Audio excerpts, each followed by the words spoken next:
Where's Spider-Man's in the shop. Spider-Man, Mark the Spider Guy. Dale's in the house. Dejan.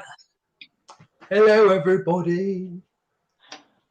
Oh, everyone is in. Do what? Who? Where? Can you see us, hear us, and all the rest of it? If not, tough. Uh-oh.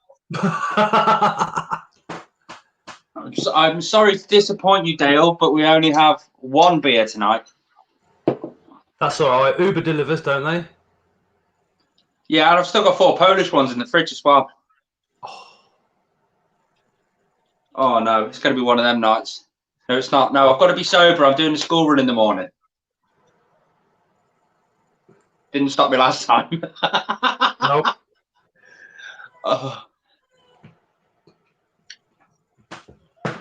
So how is everybody? I hope everybody's doing really, really well. Yeah, one drink does me, Dale. One drink, and I'm on my back. It's only because Dale's at work and he can't have a beer himself. Oh, I'm so going to have 4 now just to rub it in. Yes, Anton, you're right. I have a problem with my desk, right? It's covered in silicone at the minute, so I've got to be careful where I touch anywhere because I've got a new hoodie on. Oh, clean to reptiles. Yeah. Come in the post today, I was like, ooh.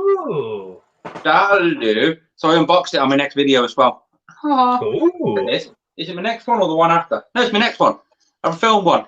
Feeding all my animals when I didn't really feed all of them. Hi, Stefan. Well, I fed the snakes the other day. City serpents. I fed the snakes the other day, so I couldn't put them into the video because obviously I couldn't feed them again. Charlie's not escaped yet. Remember I told you that Charlie had escaped my Royal Python, or was trying to escape, and I've done that video on TikTok? Yeah. 191,000 views. Spider-Man straight in there with the super sticker for a £5. Hey, thank you. My God, we're gonna make Scott cry. Scott doesn't know how to accept anything like this, so he always near enough cries every time he gets like a super chat or a super sticker, and he's just so grateful. That's why he does it. So I reckon we should make Scott cry at some point tonight. No, what it is, it's like, you know, I feel grateful for having you guys watching, not the other way around. So when people do that, it's like, it's a weird feeling, isn't it? Very strange, yeah. Hi, Karen. I think I need to start doing more live streams. Diana Fletcher, hello, Trouble, the pair of you. Hey, hi, Diane. I can't see comments, so if anyone refers comments to me, I'm not being rude. I'm just not looking at the comments. It's just being rude. Just for that, then, I'm going to look at the comments. Hi, Russell. DJ Dragon spelt wrong. That's the one. I'm just going to say that. Hi, 0161. 0161. Manchester Exotics. I don't know why you just don't call yourself Manchester Exotics, because there's a Manchester in Canada, isn't there? It'll work both ways. The only problem is you'll have to actually physically move to Manchester in Canada, not Vancouver. Oh, that's true. Yeah, but then again, it can also throw off all the people. Oh. How is everybody finding the video tonight? Because I've gone from my phone to a different camera now, so I just want to make sure it's a bit better for you lot. Ooh. So this is audio. Your audio is definitely a lot better. Yeah, the audio's off the laptop. I haven't got I've got to get a microphone yet. That might improve it a bit more. But this you don't need to improve it. Is that all right, Drecker? Yeah, you've got great audio. You can hear everything, so background noise and everything in that. So it's quite a good audio, to be fair. Better than mine. I want to get one of the microphones with a little thing, so when I'm in there, I can be one of the people that just do this. Well, I did that with one of mine, but then it just didn't work well. I found I kept having problems with the jack. Every time I plugged it in, it wasn't guaranteed on whether the volume was actually working well. And then sometimes it'll go crackly, and I just couldn't be bothered with it, so I bent it off. I haven't bent it off. I think it's still in my cupboard, actually. Dejan says, I'm not looking at the comments, says Northern. I'm only sucking an e-cigarette. I'm drinking coffee. Thank you, Russell. Appreciate that. At least I know it's a bit better. And Budweiser. Brilliant, brilliant. And Red Bull. Slap Richard, he has not sent my poster yet, says Diana. Oh! Somebody's in trouble. I'm in trouble.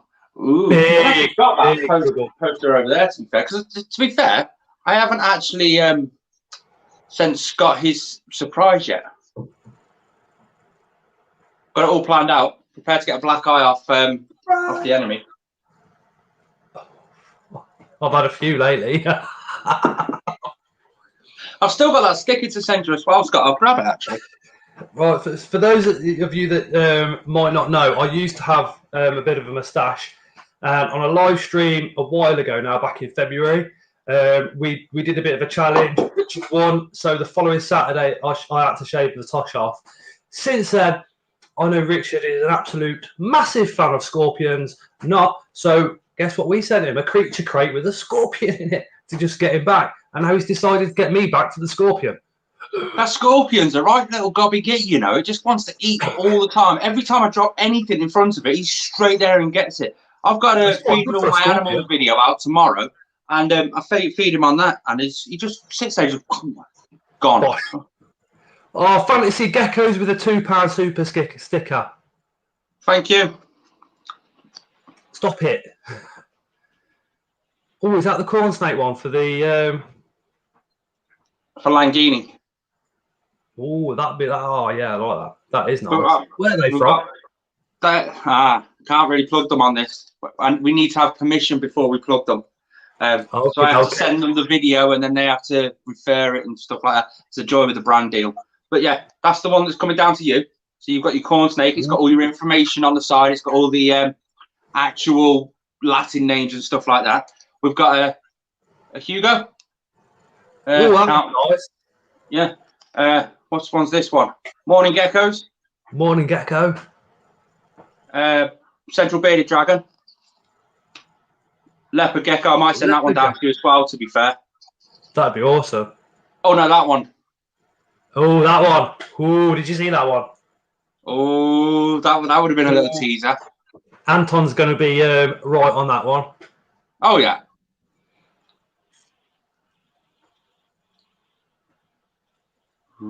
Yeah, there you go. What is that ear showing?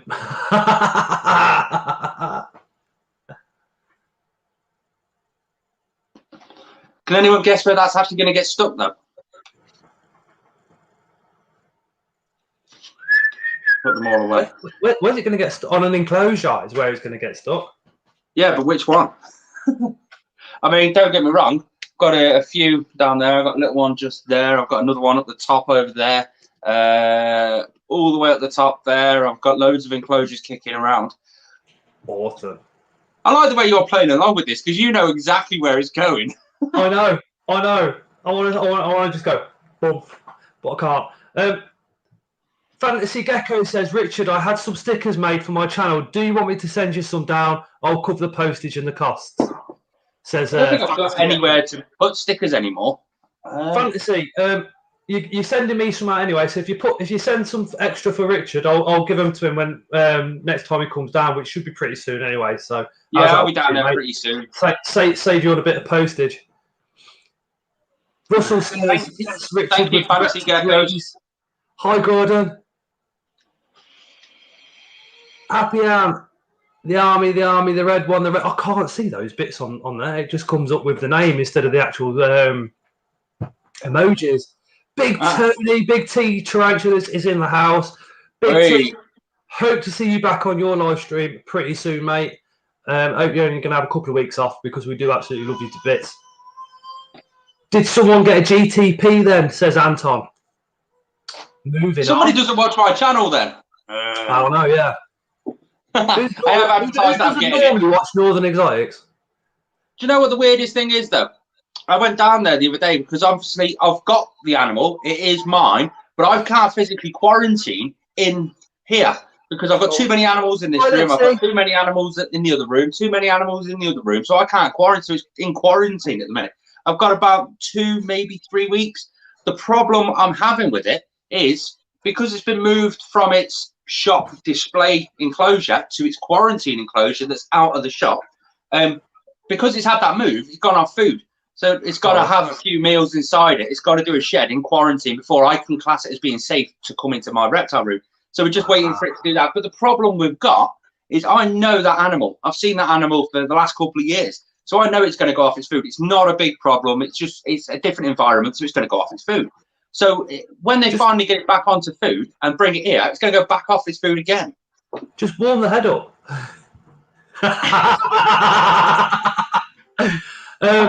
Happy out with the 199 super sticker. Thank you so much.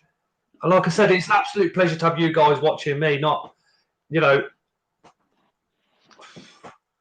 He's going to cry. I can't find the words. Fish tanks, Ian says. Yes, I think Scott's Inverts definitely needs a new fish tank. It's been a while since I kept fish. A new one or another one? We've got one with 2 axolites in. I used to keep a lot of fish, kept a marine tank. But there's things in the pipeline. That's what I'll say along the lines of fish and stuff. Richard, can I just get you to do me a massive shout out for Lexi, please? She's a young girl. She's got a Facebook page. Hopefully somebody will put that down in the comments so everybody can pop over to her Facebook page and give that a like.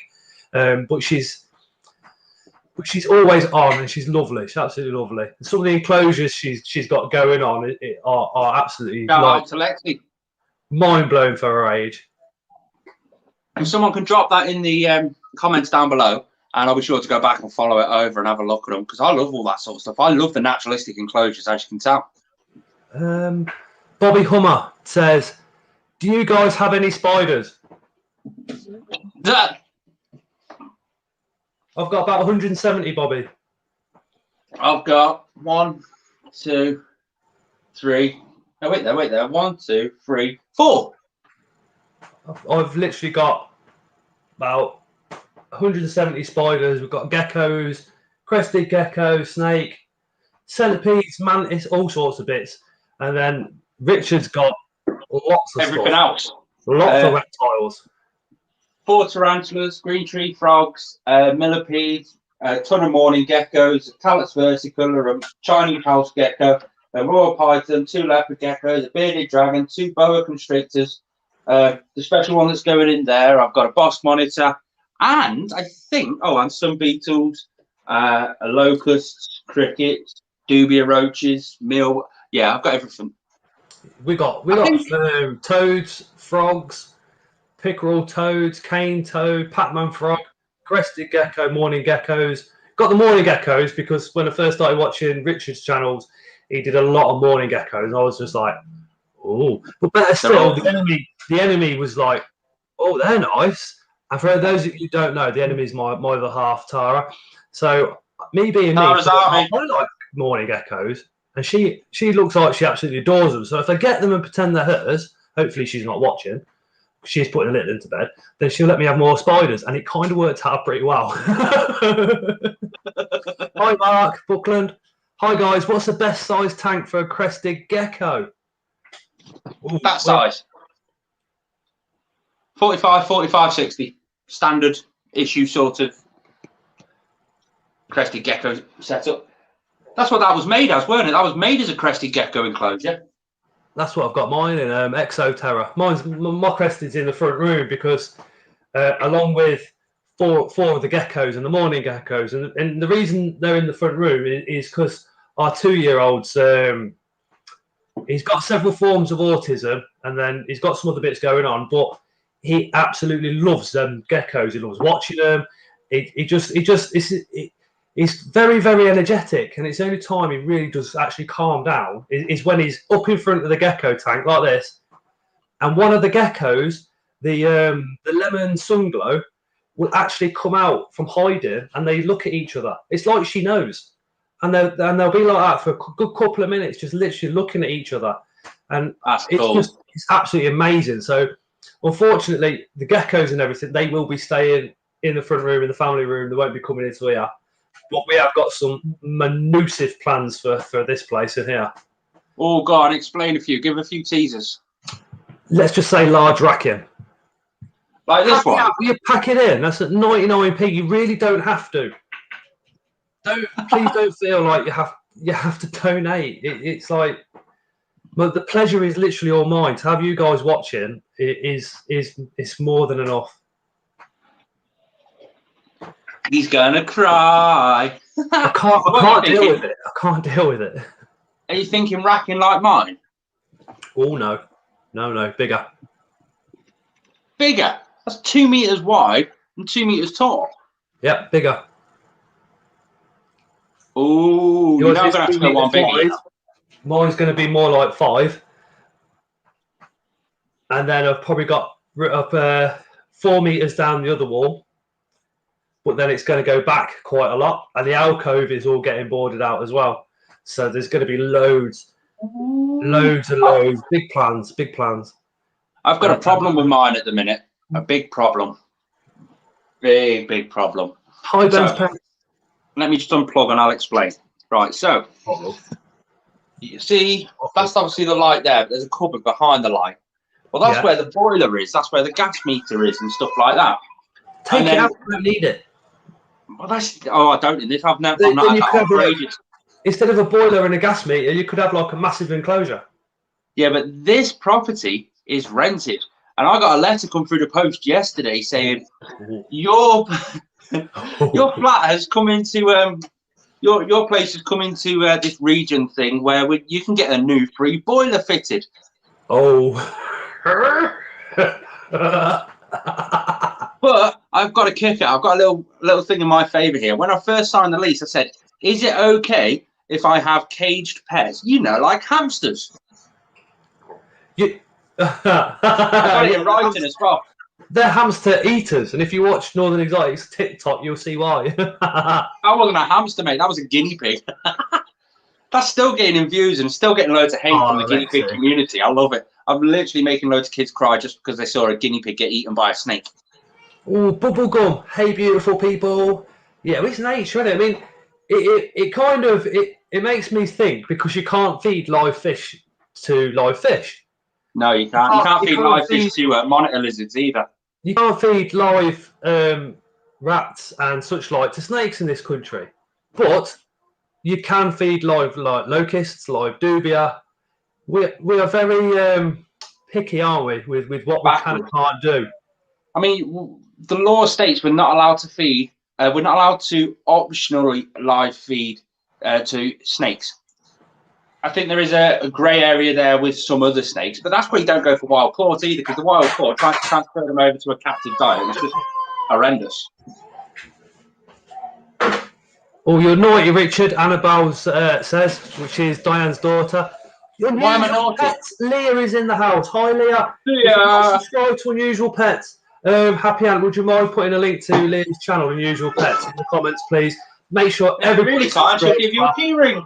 Go check out her videos. She is so nice, and we are planning on popping over there at some point in the summer, maybe for a live, and maybe on Leah's channel. So if you guys want to see that, make sure you subscribe to her. I want to play with her big boss monitor. Hi mate, not seen or heard from you for such a long time. Are you still on Instagram? Because I can't find you. I was going to message you the other day. Oh, Scott's been blocked.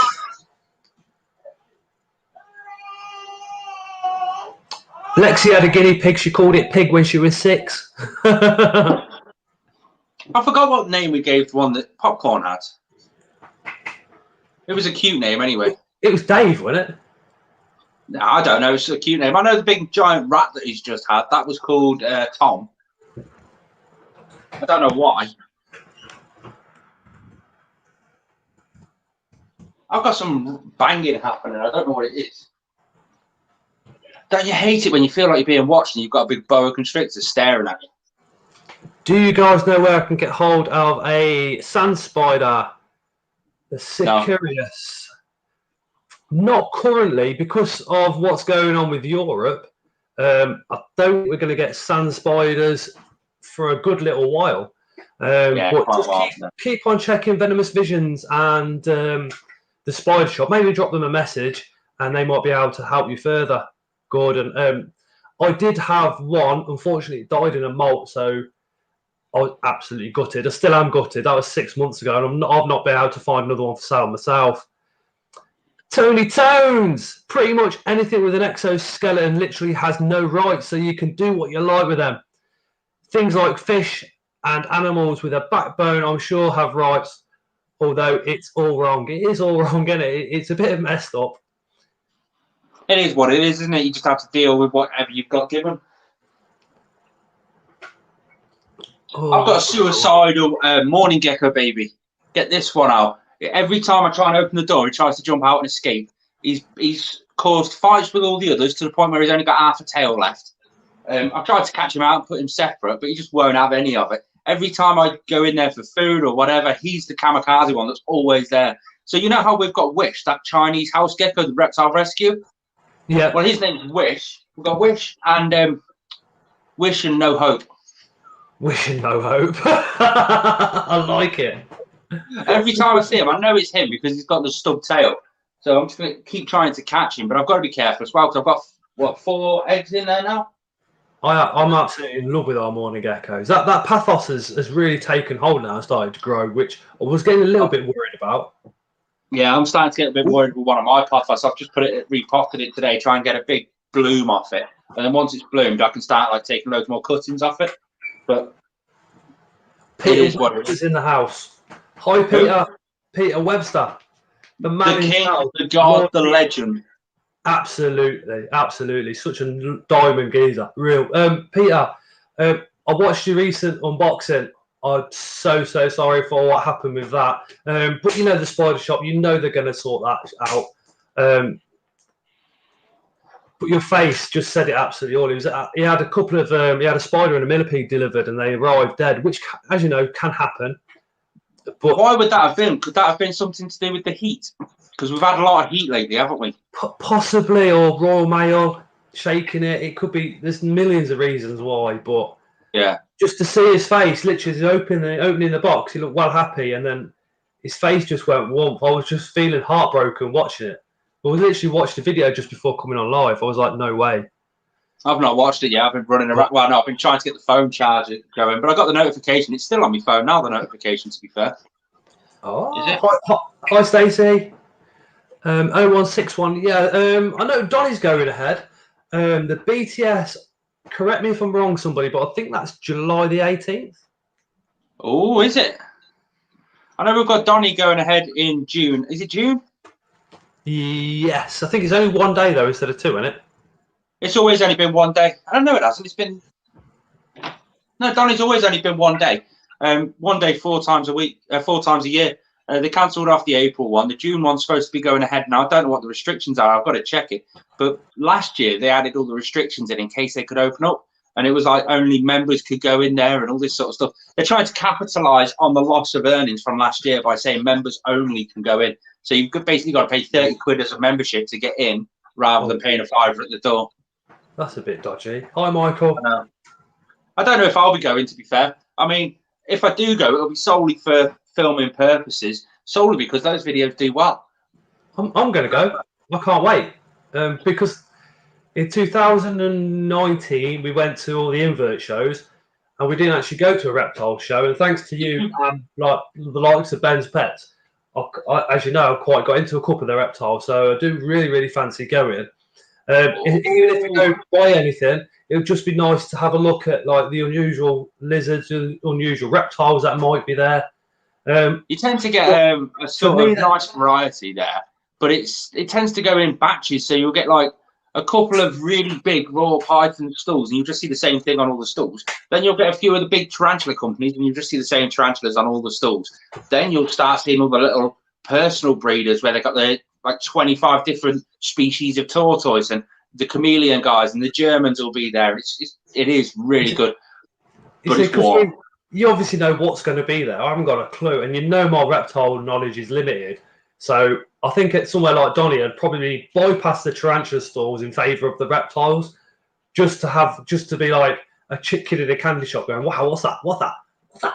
See, now that's the thing. I've been there. I've done that. I've got the T-shirt, so I'll be going there solely for filming purposes. So I want to get one video doing this, and then I'll go over to that person, do a video with him. Then I'll go back over there, do a video there. Then I'll do the full tour video. I'm trying to smash out 4 videos through the whole day. But I'll tell you what, you try and vlog yourself at Donny, it's a pain in the ass. You get so many people looking at you going, you just got to sort of ignore them all. I'd be like, hi, Mr. Happy. I'll tell you one person who's great on camera, who loves getting on camera, Tony Webb. Yes. You can go to any of the stalls, any of the brands, and you say, do you mind if we get some footage with you talking on camera? And they all go, we're a little bit busy right now. Can you just come back later? Everyone says that. But Tony, he's like, it's free advertisement. Yes. Right. And he'll do it there and then for you. As long as you're not going and taking ages, just go there, do your stuff and get gone. Tony's absolutely awesome for that sort of stuff. And plus, it's nice to see him in his Carnage Cockroach outfit. You should have seen it. He sent me the picture of him in Supergirl outfit. With happy birthday. I was like, dickhead. But he is an absolute character, one of the best in the hobby. Peter said he spent over £1,000 last time he went Donny. Gordon says, where in Doncaster is the show? The racecourse. The racecourse, as Peter says. And Richard. It is a good show, but it does get busy. Happy Ant has just dropped Leah's channel down in the comments. So if you could just pop off the stream, go subscribe to Leah Unusual Pets, and then pop back, that would be absolutely Before you awesome. pop off, hit the thumbs up button. Because, like I said, we are going to go off and see her in the summer at some point. There could possibly be a live, and we're going to be. Where's my invite? Going to do it on her channel. Richard's now coming along as well, so you better get subscribed up to Unusual Pets, ready for that one. I reckon we should both come up with a plan to terrorise her, not tell her, and just turn up and do it. She can join our little revenge. That could be brilliant, actually. That could be a cracking idea. Hi, Ian. You just got to keep in mind, she's got big snakes and big lizards. You don't want to get bit by one of them. No. The only problem, though, is Leah is also, like a lot of the girls that are in the chat at the moment, quite good friends with the enemy. So if I do anything to Leah, you're gonna have to bribe the enemy or not tell the enemy. Yeah. Depends. Is your life really worth keeping something from her?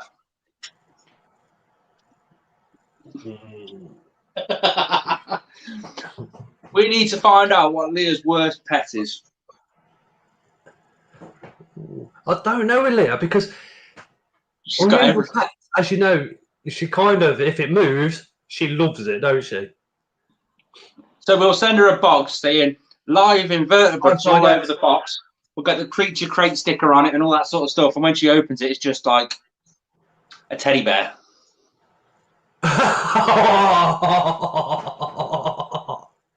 We just fill the teddy bear full of vodka or something. I don't know. I'm just spitballing it. We could do it in the work van, and I could put like signs on the work van saying reptile delivery. Or you could put your work van. You can get those magnetic signs on Vistaprint for like 40 quid. Get one of them. Subscribe to Unusual Pets and a big picture of her face on it. Drive that around. Oh, Happy Ant's just Happy Ant. Has he done it again? Yeah. There we go. Oh, that's a big one. We love you, Scott. That is a lot of money. Look at him. He's going to cry. Spam the chat with "We love Scott's inverts and all the family." Thank you, Happy Auntie UK. You've made his day, and he's going to cry. So we're all going to love you. Like I said, it's a pleasure to have you guys watching me. That's how I see it. I'll probably get more out of these lives than what anybody else does, to be completely honest. Easier to get forgiveness than permission. Do you know how many times I've heard that one in the last couple of weeks? Second City Serpents. Especially when that's such a good motto to live on. I'm on TSS website looking at them thinking, Payday's tomorrow. Payday's tomorrow. Payday's tomorrow. Payday is tomorrow. Spider shop. See, now my payday's just basically been going on that thing for the last few months. They've got adult beetles in pairs. Oh, I've got me some beetles. Big boys. Oh, Lexi says we love Scott.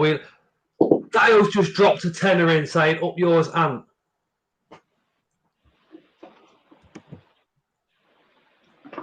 Just stop with the money, because you just these are people that I can, you know, I mean Dale especially, and Appy Ant and Spider-Man, they're like such close friends. Do you know what I mean? Family. It's bizarre. It don't feel right. But the question is anyone going to one-up Dale? Gordon Kendall, what is the date for the show at the racecourse, which is Donny? It's on the IHS Doncaster. If you Google IHS Doncaster, click on the first one, all the dates will come up there. I think it's June the 21st. It's a Sunday anyway. Oh, Lexi says, Scott, we love Scott, we love Scott. No, we love Lexi. Happy Am, pack it in, mate. That's too much. I'm going to have to send you that back, mate. That's too much. That is too much.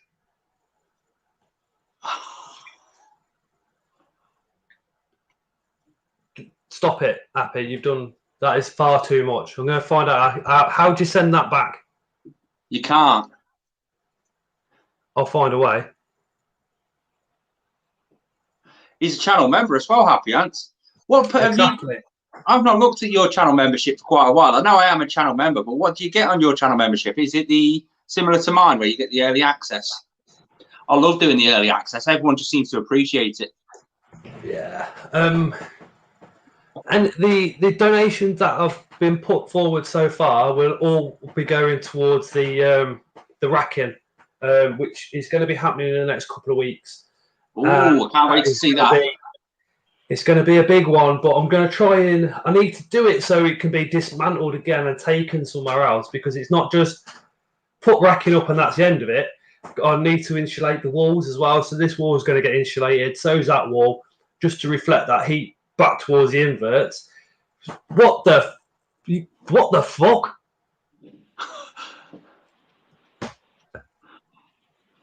Oh, I can't wait. What the fuck? Sorry, Lexi. I'm swearing. Second City Serpents has just donated 20 quid.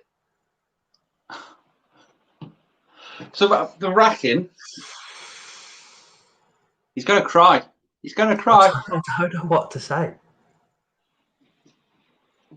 He's going to cry. Be careful. Don't send too much money, because if Scott starts crying while unboxing mystery boxes, it's going to be a misery box. Oh my God, you guys are just so kind. I mean, I never started this channel to make money or anything like that. It was just literally the actual reason it got started was to have my own little personal journey saved somewhere, and it's just been an absolute roller coaster since then. Thank you so much. Lexi says it's fine, Scott. I do apologise for swearing, Lexi. I was a little bit excited. Yes, I'm literally living for all this support. I love this community, says 0161 Exotics. KK Slime says, oh so kind. Toman Exotics. Richard, will you send me one of your stickers? I'm currently trying to collect as many channel stickers to create a huge table. I think I've got some kicking around somewhere. Somewhere. I'll have to dig them out. They're around somewhere. I normally use the stickers just to stick on the enclosures. When it's a finished project, it's the finished touch to it all. Hence why that one's not got any in it yet. I'll dig one out. I'll send it down. We'll sort it out.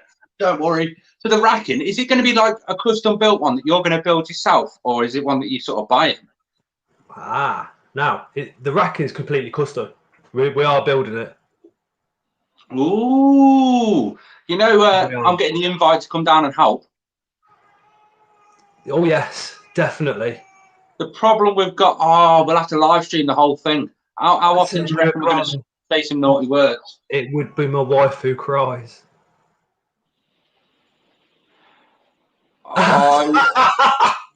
Unusual Pets. Now Terry's Leah's other half, and he said he's not sending you any money, but he'll give you a naughty tickle when he sees you with his beard. We've got to go. I'm on the way. Well, either that just gave me more motivation to try and get him to shave it off. Sidex says some very generous people in tonight. Really nice of you guys. That's just the Sidex, community that we have here. It's amazing. Hiya, Francis, by the way.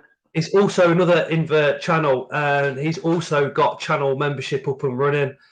He's done some videos. Yeah, he's done some videos on his actual channel membership. So it'd be worth you guys popping over there, spreading the love.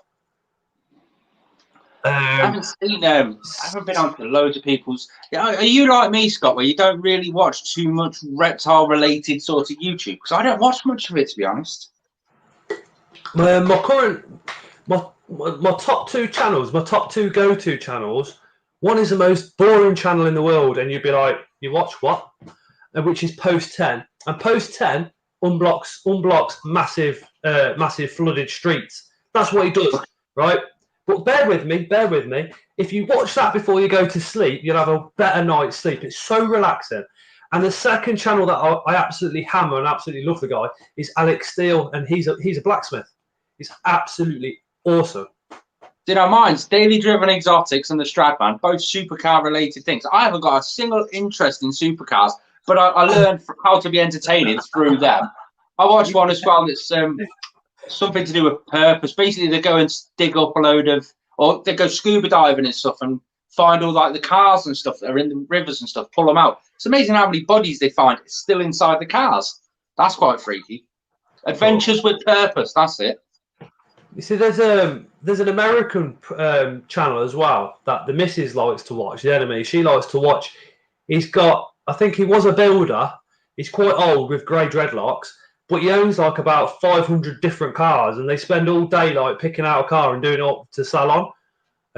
I'll have to ask her when she's finished with putting the little one to sleep what it's called. Yeah, that's quite interesting. I like that. Anton, do you accept Scottish pounds? He's just sent a tenner. My God. Oh, wow. Stop it. Anton is another very, very close friend of mine. Just stop it. This is getting a bit too much. Don't get carried away, people. That's a warning there. Second City Serpents did say with that 20, he says, make sure you get something and do an unboxing. I'm gonna order my normal £60 mystery box from the Spider Shop tomorrow. And hopefully the missus didn't hear that. Otherwise I'll get a bollocking tonight and on the day it comes. Ah, right. So I will put that towards that, and I will give you a huge shout out as well. Thank you so much. That's we awesome. love Northern Exotics. We love Northern Exotics. We love Northern Exotics, says Lexi. Because I'm the king. Or the queen with my man boobs. Oh, sorry, Lexi. I know. I said the F word. Yeah. Well, that's the sole reason I've not started the good stuff yet. I'm already on it. I don't even drink energy drinks no more. I stopped drinking fizzy pop just before Christmas. Because of smoke, it's like, yeah, I thought I'll try and make some healthy changes, or try my hardest, and that was it. That's the only change I've done so far. And since Christmas, I kept saying, there's a gym, right, and it's literally 30-second walk from my house, and I do mean an absolute 30-second walk from my house, and it's £20 a month, no subscription, that's it. And for the last year, I've been saying, I'm going to start that gym. I'm going to try and lose some of the moob fat, some of the belly fat, and I still haven't got that. So, I just there's no Scottish gym. What?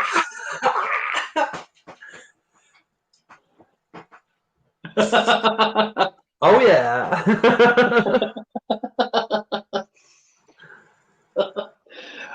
So now all I've done is just started walking more. That's all I've done. I mean, I climbed Snowdon the other day. I've done another hill today.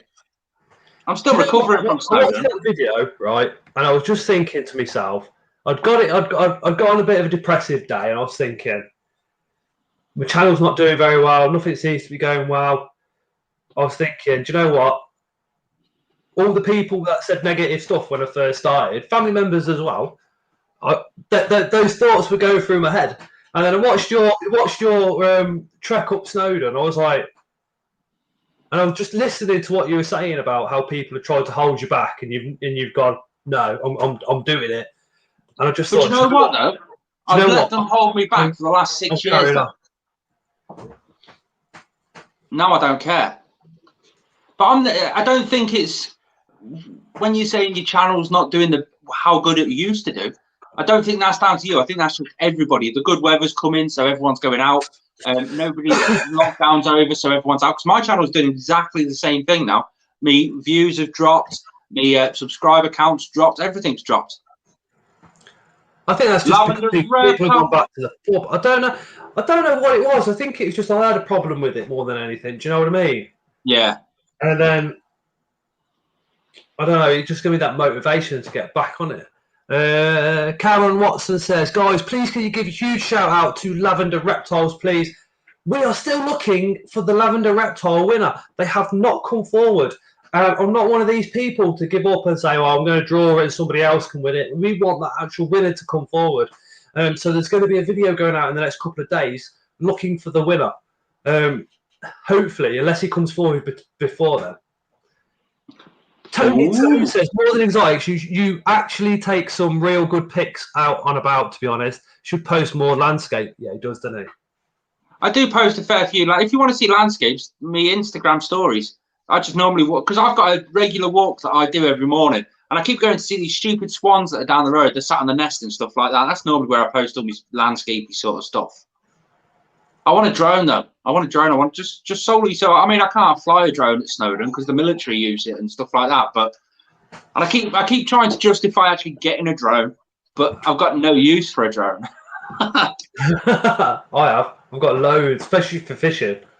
Imagine putting it up over a lake, and then you'd be able to see where the fish are, go round to where it is. It would be absolutely epic. I think Peter Webster's got some extremely nice drones on the go. But really? They're flipping expensive, though. Yeah, a decent one is, you've got the price of a decent one. I mean, you're looking like a Mavic Pro. I've been doing all the research, and I've been doing research for years, and I know which one I want, and I know where to get it from, and I know what the prices are, but I just can't justify spending that much, but I'm not going to use it that much. A bit like my gimbal. I've got my gimbal, but I hardly ever use it. When I do like a big brand photo shoot or a brand video, then I'll use it a bit then. Oh, Ian Tarantula says, the comments are coming in thick and fast, so I do apologise if I miss yours. It's not because I'm ignoring it, it's because it just passed through the window, like. But Ian says, I killed my channel by not uploading for 3 months, totally killed the algorithm. So, okay, so let's give Ian a little bit of a hand. Everybody that's on this live tonight, which is 36 of you at the moment, at some point, could you just pop it over to Ian Tarantula's YouTube channel, like and comment on his last vid, and hopefully we can help him to get that algorithm back again? Yeah, what you do with the algorithm, Ian, is quite simply just be consistent from now on, and it will build itself. It won't build itself back up. It will just randomly one day just switch on. And I don't know what it is. I don't know how it works, but because I've done the same thing. I had a week off. That's why, if you remember, about 6 months ago or so, Scott took a break from YouTube, and I sent him a video to upload onto his channel. That was to stop his algorithm from dying, just solely so that he can have that one video in there to keep his progression going. If you just keep uploading it could take a week, could take a month, all of a sudden it'll just switch itself back on again. The YouTube algorithm is a complicated algorithm. It is a really complicated one. Depends on your viewer status and stuff like that as well. I don't get the algorithm. I don't. I'm really fascinated by algorithmical data, so I'll go deep into all the data. I mean, every day I'm on the TikTok algorithm trying to figure it out, and I think I've got pretty good at figuring it out. I know which videos are going to do well and which are not. You're really intelligent with that type of stuff, though. Yeah, I love it all. I do. Every day I'm in the YouTube studio. Exotic. Sorry before because I was not subscribed. Oh well. Happy Ant says, everyone go subscribe to each other to help each other out 100%. Yeah. In fact, if you've got a YouTube channel, just say either put me in the comments, or if you want to put a link to your YouTube channel, write that down in the comments as well, because then if anybody's not subscribed to you, hopefully they'll come across and subscribe to you guys as well. That would be brilliant. I've pretty much lost interest on the subscriber numbers now, solely because the subscriber numbers don't really mean anything. Believe it or not, that's actually 100% true. It doesn't matter. I mean, there's various aspects that it does matter. Like Scott, you can't get YouTube stories until you hit 10,000 subscribers. It matters in that sort of sense. But for like all the other stuff, it doesn't matter. It's the view numbers that matter, how many views you actually get. Ah, Tony Toes. I literally only know about Scott's channel through yours, Richard, to be honest. Some good vids. Love anything to do with tarantulas and basically any exotic animals. Tony Tones, there's some amazing channels in the comments. Spider-Mom, Ian Tarantula, The Invert Kingdom, Peter Webster, Fantasy Geckos. There's tons, mate. So just unusual pets. Just as they come up in the channel, just click on them and go subscribe. Dave, thank you so much for becoming the newest channel member. Your name will be going up on the racking. I've got a couple more to put up there, actually. I think 2 or 3 now. We've got 1, 2, 3, 4, 5, 6, 7, 8, 9, 10, 11, 12, 13. Wow. One of them is Tara. But no choice. one of them is Tara, the enemy. So she's gone up there as Tara's army.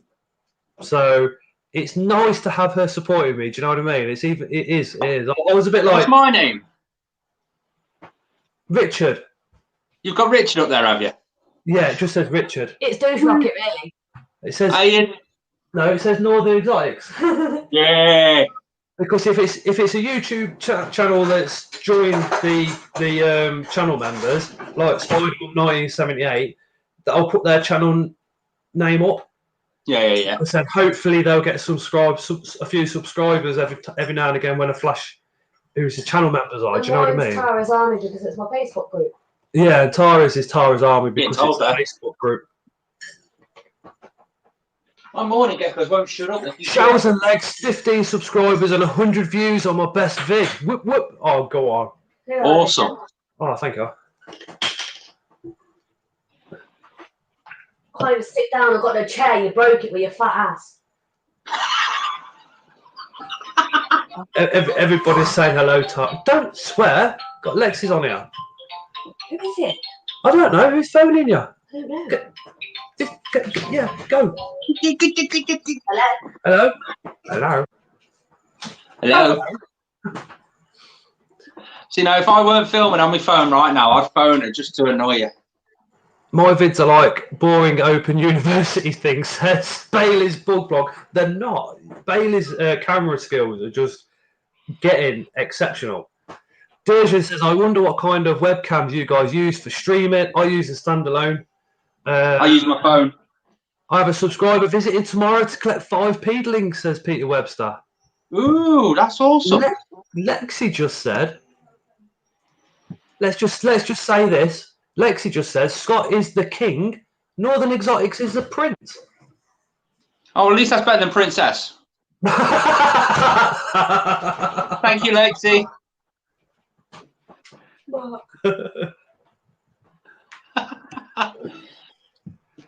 Yes, I'm getting close with that one, Scott. It's getting close now. All I'm waiting for, I'm not waiting for anything really. I'm just waiting for some silicone to dry. Oh. I've got the glass. Oh. The glass is in place. It's just drying now. The problem is when I put the glass on and I put all the silicone in, I put it down on the table so it's nice and flat and it's gone through onto the table. So now I've got a perfect big square of silicone on my table. So I've had to move it to over there now. You know what you could do now? What? Where the silicone is, sand it down and then get a rubber mat, black rubber mat with Northern Exotics right in the middle. Like a big printed on. No, I can't because the glass is the front door basically. Oh, I see. I still want to be able to see in because what I'm going to be the animal that's going in there needs a higher humidity, so I needed to glass the front door. It weren't too bad though. I paid 16 quid for 6 mil laminated toughened glass. Second City Serpent says amazing tanks in the background, Rich. Yeah. Second City, just watch a few of his videos, mate. He has got some incredible setups. They take a lot of time though, don't they? I mean, that morning gecko one took 2 months on its own. That one over there took nearly 3 months. Then I've got the salmon pig bird eater set up, the T. albicolus. It's Tiliticatal albicollosis. Calboo, the titty Well, cow. apparently, it's not even pronounced that way, is it? I think How's there's it a link on pronounced? the Spider Shop to how it's pronounced actually correctly.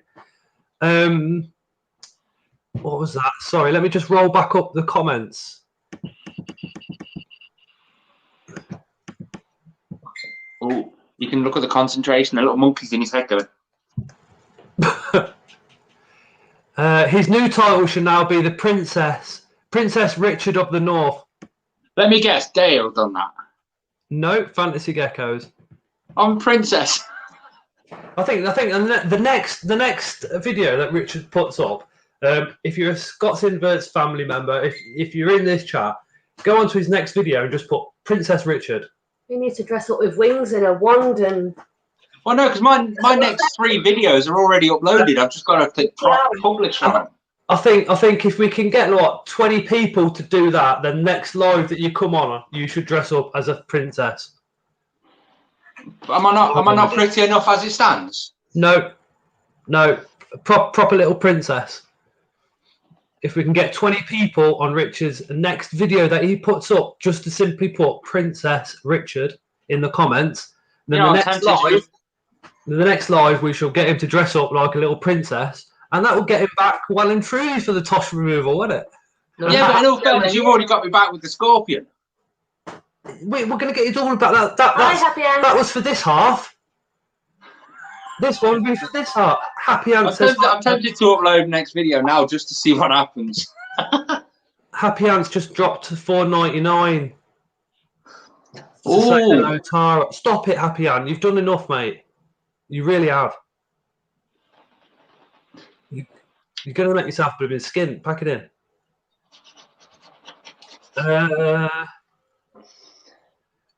There was something else. What was it? Got to go right back up the chat to see the comment to make sure I've commented. Oh, well, I can't remember. I can't even find it. Oh, Dave, yes.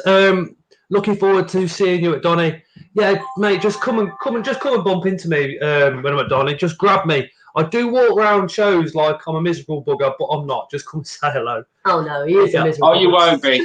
I've got so many people to introduce to you while we're at Donny, mate. Trust me. And then, how much is a table, Richard? £30 for a 30-foot.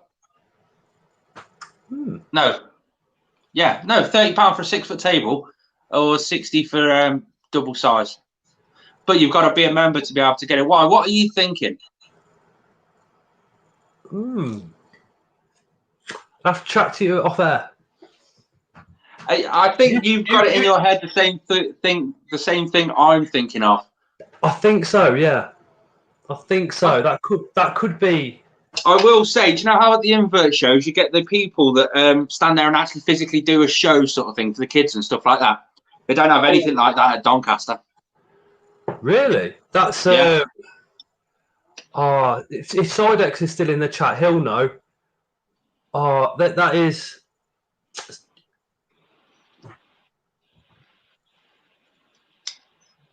Oh, I know who you're on about.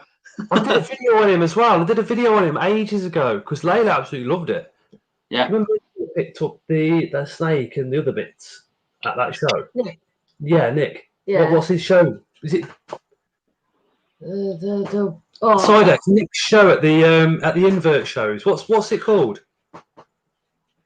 Dale says such a kiss ant.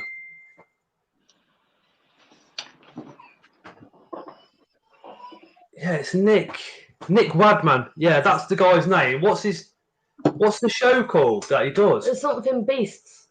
Is it the Wild and Deadly show? Oh, that's it. Wild and Deadly, says Invert Kingdom. Ian Tarantula says the same usual. It might be worth somebody from Donny or somebody chatting to him personally, maybe dropping him a message to let him know, because this show is phenomenal for the kids. And if you've got to take your child to a show and that's going, you can sit them down and do a runner like we did. I was looking into doing that show myself, and the insurance purpose behind it was too much for me. But that was last year that I was looking into that. I know some of the American YouTubers will get together and physically buy a table, and they're all on that table, and it's just sort of like a meet and greet sort of place. Shift your skinny fat ass over. I've got no seat. There's not enough room on this chair for the two of us because my ass is too fat. You know what that means? Get up and go then. You've got to give the lady the seat. Says, I did an interview with him, says Unusual Pets, on my channel last year. Yeah, Nick Wadman, he absolutely awesome. It's not just like, I know I said it's a kids show. It's not just a kids show. I mean, I was quite fascinated. Full of information and knowledge. By the animals he was coming out with and what he was saying, yeah. Yeah, I saw him. Handle the beef, says Dale. Ooh. Oh, Scott, bad parent, says Lexi. I told you not to tell everyone. I know, yeah. I'm going to get in trouble now. I'm going to get shot down. I'm done for. Is that social What's at the that? door? Old, alone and done for. Captain Fletcher, yeah, old, alone and done for. It's Tara time, says 0161. Am I getting chopped up my own channel? Tony Toe, Scott, do you keep or have you kept hissing cockroaches? Absolutely love them. One of my all-time favourite pets, but so far not seen any vids about them on your channel. Consider getting. I have had them. I had them in a communal for a long, long time. I've got a bad experience. During furlough, we fed them off to a lot of the tarantulas, so I do need to get those back up and running. That is. I had them in my old house with my ex-missus. Like, I'm talking 3 years ago. To this day, she is still finding the odd one around her flat. I'm like, yeah. I think I mentioned it last time you were on. Red runners, Mexican red runners. I haven't bought any for months. Hi Lizzie. The last time Scott's behaving now because Tara isn't here. I'm just not mentioning any purchases. Is what I'm doing. He's clever, you see. Love you. We'll see you tomorrow. Ooh. But we find the odd red runner 6 months after closing the colony down. Yeah. Yeah. Great, isn't it? Scott, I'll give you some when you come up. Oh, thanks, Leah. Leah's got the old hissing cockroaches. I have 17 pictures in my communal the last time I checked. I don't do hisses no more. It's making my dog go crazy. Stop it. I love the red runner, says Tony Tones. It's like, if you've got a big collection, expect to find creepy crawlies like feeders around your house. It's just one of them things. Do you know my biggest one? Superworm beetles. I keep finding them everywhere. We find the actual superworm. It's like, how have you got that? Or when you get a live food delivery and you open the box of crickets and you knock it on the floor like I did. When was it? Tuesday? No, it was yesterday. Yesterday. Live foods for you come through, and literally one of the brown crickets. Yeah, I might have dropped the whole box on the floor. I don't know if this is related to this live stream. Let me just scroll it down and have a look. I've just got a Facebook message from I don't even know how to pronounce it. Ecos Conjurers. You know who that is, don't you? Yeah. He's all good. GTP breeder up in Glasgow. Yeah. Let's see the setup. Let's see the setup then. I'm not going to show him this. No. Well, we'll give you some shit. He takes no prisoners. Oh, I know. I've seen it, but my setup will turn the GTP hobby on its head. So I'm kind of sort of I'm nervous. I don't know if he's in this chat. People might actually see me. Leah's just said, my communal is doing amazing. I'm super happy with it. Some beetles for days. About 50 in there right now. Oh, nice. Sidex is off. Thank you, Sidex, for joining. That really does mean the world to me, mate. Thank you so much. Again, if you're not subscribed to the Invert Kingdom UK, make sure you do so. Pop over, go say hello from us. Like, be absolutely phenomenal. I think Sidex was the first ever invertebrate channel that I saw. Ooh. Just a bit of useless information. I think ours was the Dark Den, wasn't it? What? YouTube channel, isn't it? The Dark Den, followed by Bug Rounds, Peter Webster. Yeah, Bug Rounds was a close second for me. Birds CH. Then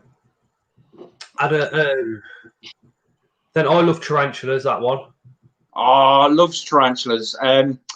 What's his name? Thingy Smith.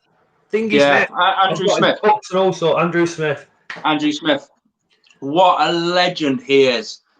I feel sorry for him in a roundabout way. He said he would stick around, but he's not feeling too well at the moment. Oh, you're all right, mate. Get well soon, mate. Yeah, loves tarantulas. Andrew Smith's work is amazing. The only thing I don't like about his work is he's put so much time and effort. He's put his entire life into tarantulas, but his information is slowly becoming outdated. So I'm sat there thinking, I hope he doesn't feel like it's a waste of life. Do you know what I mean? Andrew Smith? No, he keeps producing new videos now. He's been over to the new Palethi area video. So he's going back over there and learning it again. I think. Yeah, but have you ever seen when he does go back over there? It's this used to be this and this used to be that, and this is the problem with wild course. Yeah. And he's just going up.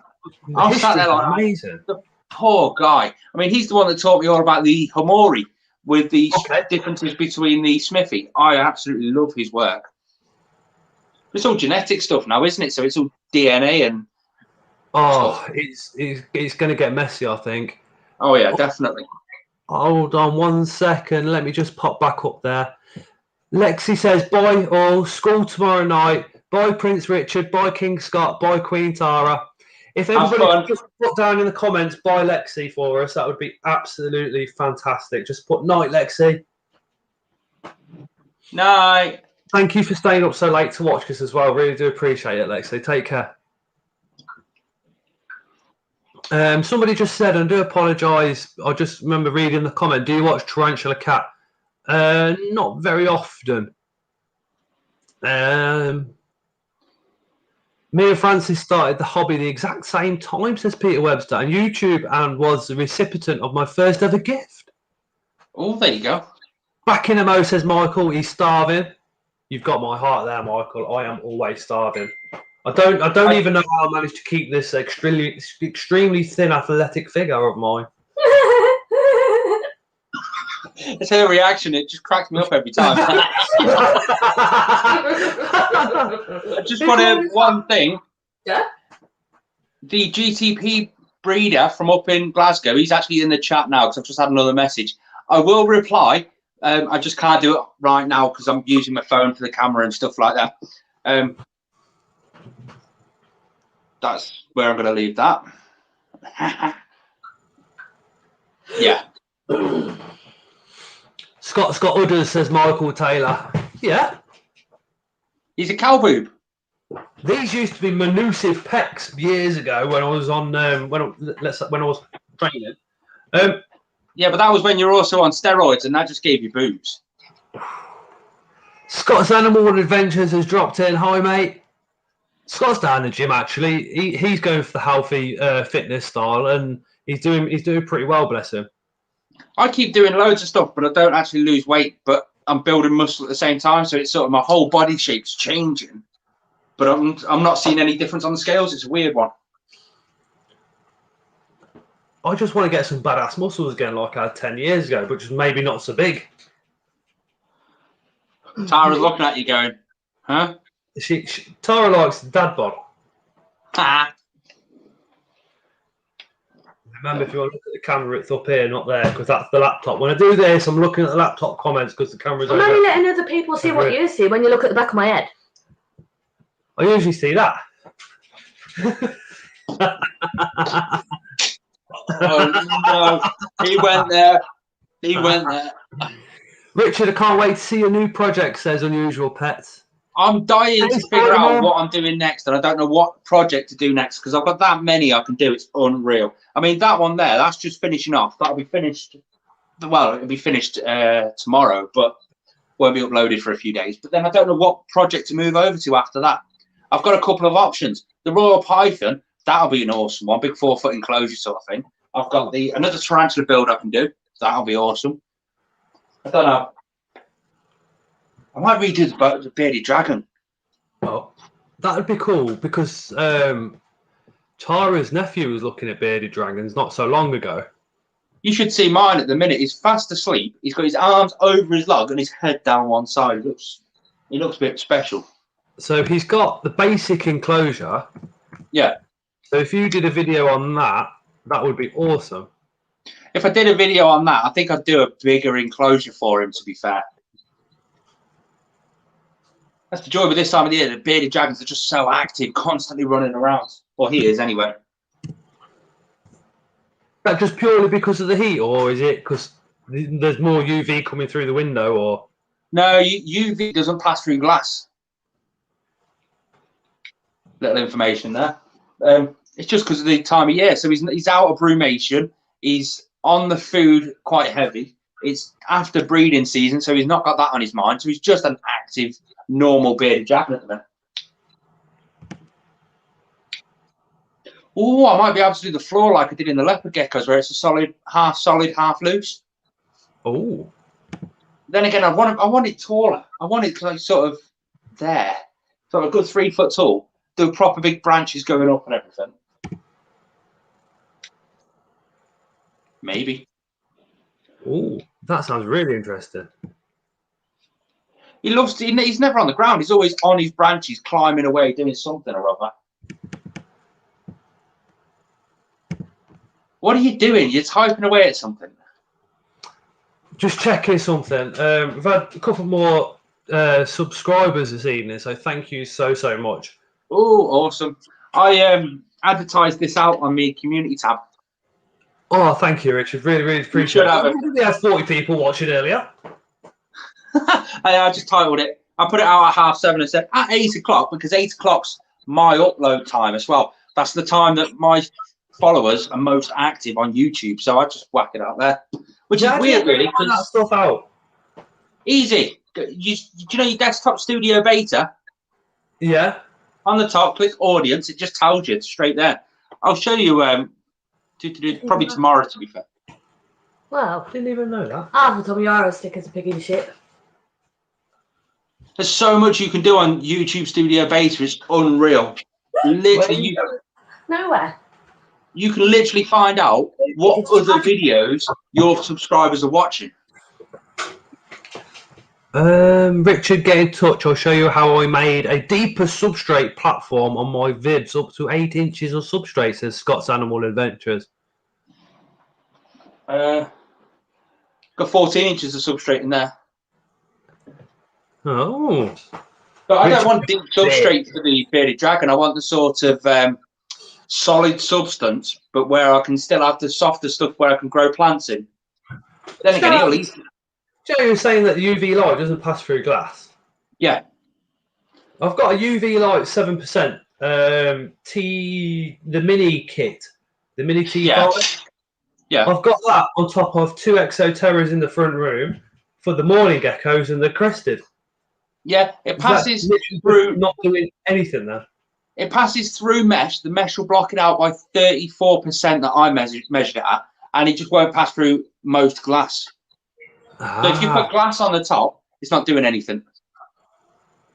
I'll have to move. Oh yeah, I have to make sure it's over that mesh. Richard, are you all right with Tara for a minute while I go for a cigarette? Yeah, what I'm going to do, I'm going to try and set up something where I can show you about the UV that I was just on about. I'll set it up when you come back. I think I can do it. I've got glass down there, but I don't think I've got UV lying around. Mr. Crab says, is a Brachypelma homori a good starter tarantula? Yeah. Oh, did you watch my last video? The Gaboon Viper one. Yeah, I was just thinking, have you done one on a homori? I've not done one on him. Oh no, I have done a homori video years ago. Peter Webster gave me a homori. It's my favourite species. Right, I'm going to leave you with Tara for a second, just while I go and have a cigarette. Maybe. And I'm going to try and set this up when you come back, because I can figure out. I know how to do it now. I shall return in a second. Doo-doo-doo-doo.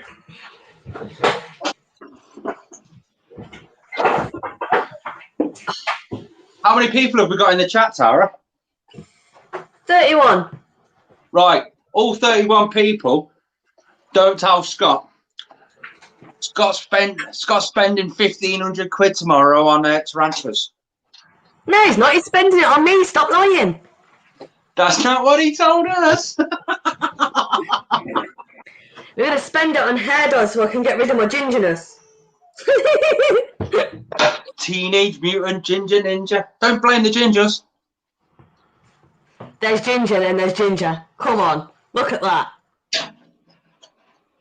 No, it's not too bad. I mean, let's face it, you could have as much grey as Scott. True. Trying to figure out, I'm going to make this little test up for Scott, and I don't know how to bloody do it.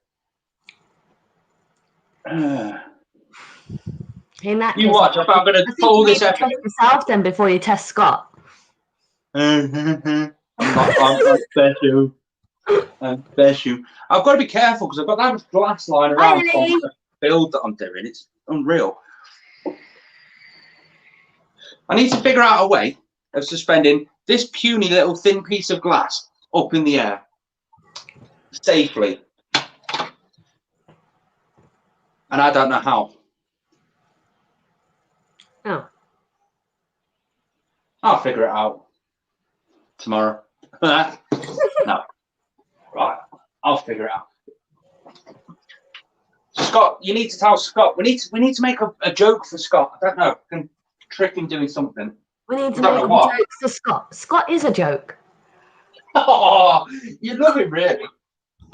Yeah, I do, really. Sometimes. When he's buying the hair dye.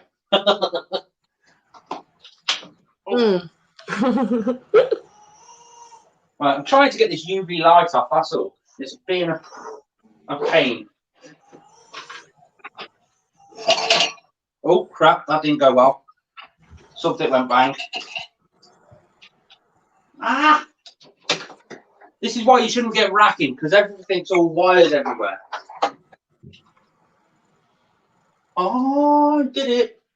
All right, now I'm going to get this out of here.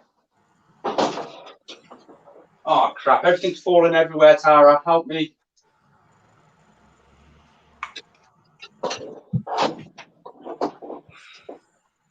That's not going to work. Oh, that might. Oh. Oh, no. It's not about the ginger. I kind of did this on purpose. I'm naturally ginger and I stripped my hair, so I've got all the hair dye out of it. Why would you want to naturally go ginger? Well, I forgot how ginger I was because I haven't been natural since I was 17. What, so a year? Yeah. Give it a rest. Right, I'll just drop that there. I'm going to have to move you guys.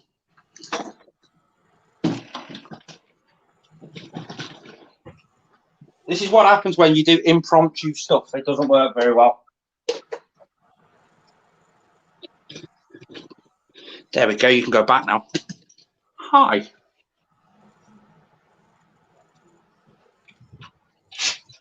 I've got to test this before Scott comes back so that I don't look stupid. Well, I'll hurry up because I think he's on his way back.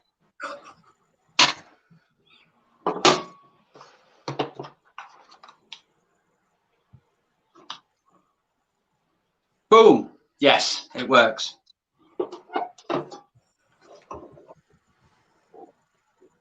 There we go. I don't know how I'm going to get that on camera, but I'll try. What I'm setting up for anybody watching is to show Scott that UV light doesn't pass through glass. Actually, can I do it with a mesh top as well? Yeah, I've got a mesh top. This is just sort of like a test for everyone. I don't know. It might be informational to some people. Oh, I've got to top off an Exoterra as well. We can test that. If anybody in the comments has got anything else you want to test, let me know in the comments. Just because I want to be, I don't know, funny. I should be a science teacher. Yeah. Can you imagine me with chemicals? Look at all the weight I've lost. He'd be a disaster. Yeah, but that's what makes a good science teacher a disaster. My legs are stuck into the table. Yeah.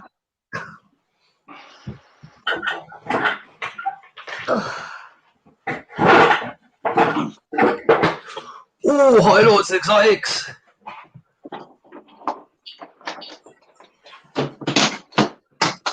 Richard Wood Plastic said Lords Exotic. Do what? I did, yeah, it's just in there. Okay. I shall I'm not a return. chemist, maybe a geologist, says Mr. Krabs. Yeah. How about perspex with holes in, preferably, if not without? Nice good Scott, haha, says shells and legs. It's going to go. It's going to disappear. Perspex. Have I got Perspex to try it with? I don't Lord, think I have. don't. You don't have to apologise for being late, mate. You're not late. I'm just setting up this little experiment for you, Scott. Uh-oh. I want to point out this to you guys, though. This could be dangerous. This could be really dangerous. Yeah, we've got a tape measure on just a standard piece of wood. On that piece of wood, I've put a black line. So from the top of that wood to that black line is 30 centimeters, yeah? 30 centimeters. So this is what's called a solar meter.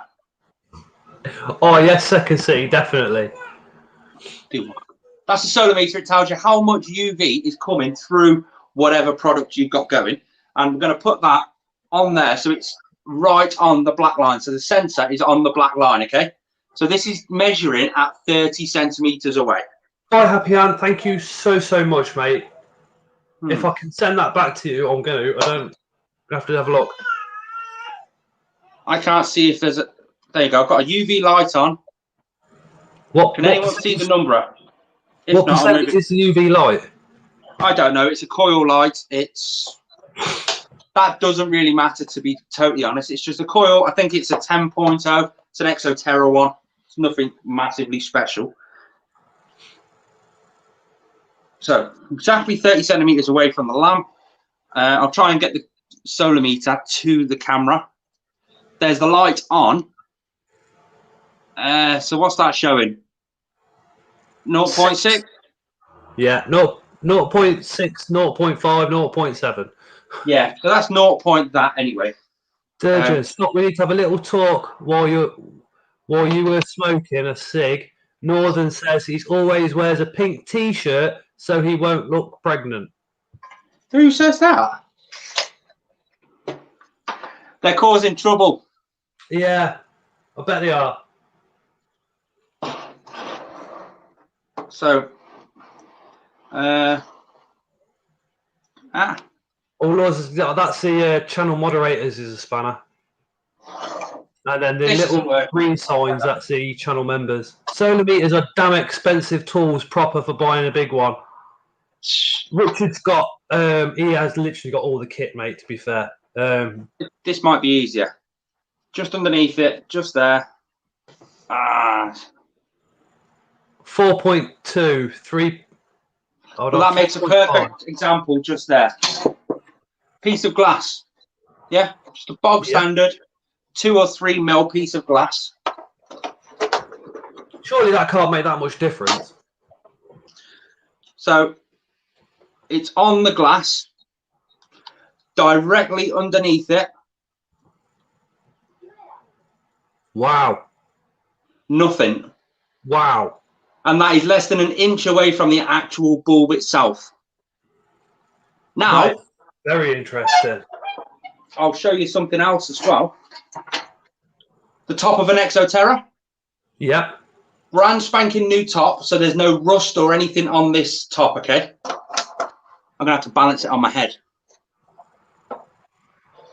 Now, you can see the bulb just there. It's right in the middle. Yep. Nice and secure. Have you ever seen an Exoterra lighting system worn as a hat? You have now. 6.6, 5.3, 5.6. Right now, at that exact distance, without the Exoterra, should show a bit more. 11, 10. So it's about 35% reduction through the top of an Exoterra. So what's the best way to get as much light into the enclosure as possible? Because that's what we want, really, isn't it? Depends on what light you want, whether you want just visible light, plant grow light, or UV light. It's going to be UV for the reptiles. Depending now, with that though, say for your Exoterra, your top's like that, how close can your animal actually physically get to that mesh? Well, it's going to be inches, isn't it? You don't need to worry too much then, because like you've just seen with that was a 10.0 bulb, so that should max out at around about 3 UVI. And we got it up to 10, just solely because it got so close to the actual mesh. So being that close doesn't really matter at all. If your animal can't physically get too close to the mesh, you might want to start looking at upping the rate of the bulb. So go from like a 7 to a 10 or something like that. And that'll just penetrate through even more. It's exactly the same for your reptibreezes as well, 34% light reduction. Let's see. Serpents is loving the demo, Richard. Everybody. Yeah, Derja says, but for tarantulas, they say the top of the Exoterra is dangerous. It can be, mate, because the pores on the bottoms of a tarantula, they can get stuck on an Exoterra mesh lid. So when wherever you stand on that exact pull the feet. On that exact topic, how does a tarantula not get his toes stuck in the bark of a tree when he's trying to climb a tree?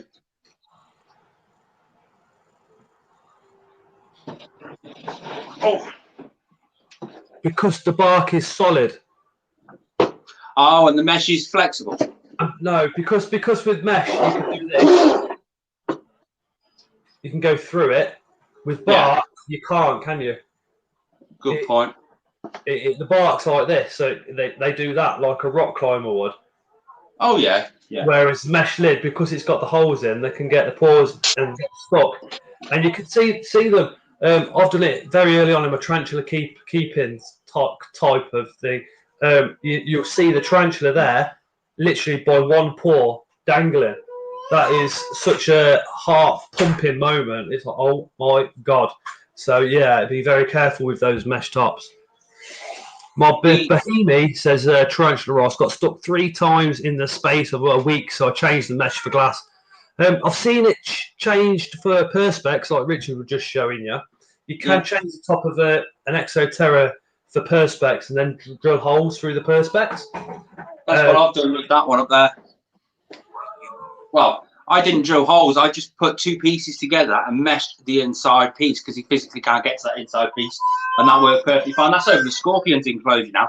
The only problem you have with doing something like that is airflow, because that's what made Exoterras so famous, was they've got the good airflow.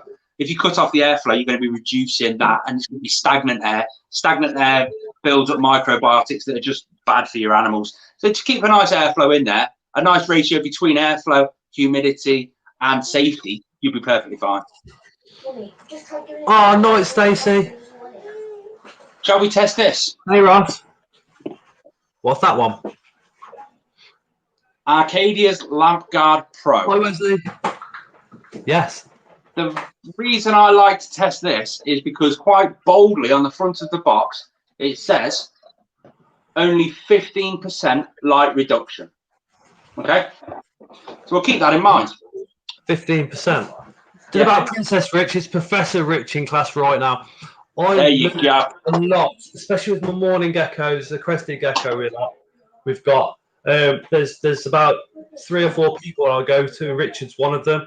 Dale's another. Stacey's another, and Candice from Welsh Morphology is another one. So again, there, directly under the ball, 10, 11s. So what's 15% off 10? It's 8.5. So we're looking for 8.5 to 9. That was quick. I'm smart when it comes to this. Plus, I've tested this 1,000,001 times. I don't like it. So yeah, same distance. Not yet, Dave. I haven't. I think Spider Shop's got a care sheet on them though. 5. Oh, Spider Mum says she's got 2, Dave. I've been looking at orange baboon tarantula for beginner. Thoughts? Reptile exotics. The OBT, the Pteronoculus marineus, is not a beginner species. For a start, they're old world. They're extremely fast. They carry a very strong venom. So if you're inexperienced with tarantulas, an OBT, orange bitey thing, is not the best for first tarantula or for beginner. I'd probably go for something like a curly hair, work into a bohemi then, maybe a Samopaeus emernia after that. In fact, the Samopaeus emernia, I would say, would be the intermediate species to go for between new and old world. That's all right, reptile exotics. Tara's just texting somebody. She's just absolutely come out in hysterics. It's her other man. So yeah, that Landguard Pro wasn't 15%, it was 60%. 60%? Yeah, it went from 10 to 11 down to 5. Well, where do they get their figures from? I don't know, but did you manage to watch a certain video on my channel before it got taken down? Yes. It advertises it on there too, and that was about the same sort of figures. I think it was 50% on there with the distance and stuff like that. Yeah, I've seen that. I was gutted it got taken down. Yeah, it's not been deleted. It's just been privated for now until I meet some requirements, shall we say? But yes, that is why the lights are still on that one now, and it's whatever time at night. That I'm just burning that bulb in as quick as possible. OBTs are awesome, but not for a beginner. I'll definitely so an LP if you want an impressive starter, or a T elbow, says Unusual Pets. Hi Dave, says Peter Webster. Oh no, Mark the Spider Guy's got to go back to the hospital. Oh no. He had a bit of an issue with his eye. 0161, yeah, it got taken down. We'll just leave that there for now, because there could be something in the near future for that video. It was taken down due to avoid legal action, shall we say? That just sums it up in one, doesn't it? Richard pointed out the truth, and then I think solicitors pulled his pants down, basically, didn't they? The video was that good that I got that solicitor's letter 4 o'clock in the morning. Wow. For some reason, I've got the giggles. But yeah. Right. Right. Is there any other? Here's one for you, Scott. Is there any other material that you want testing with the solar meter while I'm here? We've done perspex. We've done the glass. We've not done perspex yet. Oh, perspex. I'll see what I've got, because all I've got perspex wise. Have you got several thicknesses? All I've got perspex wise is a mantis den enclosure. You'd have to hold it upside down, won't you? Sorry. Right. I thought you might get in trouble for that video, says Ian Tarantula. Yeah, he did. Yeah, I did. But this is the thing, though. I tested it as any normal person would if they had the same equipment. Nowhere on the packaging does it say I have to burn in the bulbs, or I have to do this or that, or the other things that they told me I had to do. So I'm doing what they told me to do without them knowing that I'm doing that. And then I'm going to go again. But if the results still stay exactly the same, then both those videos are going public.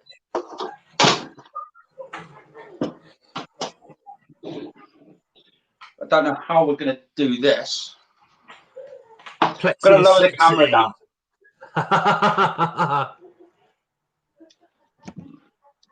So I've got the.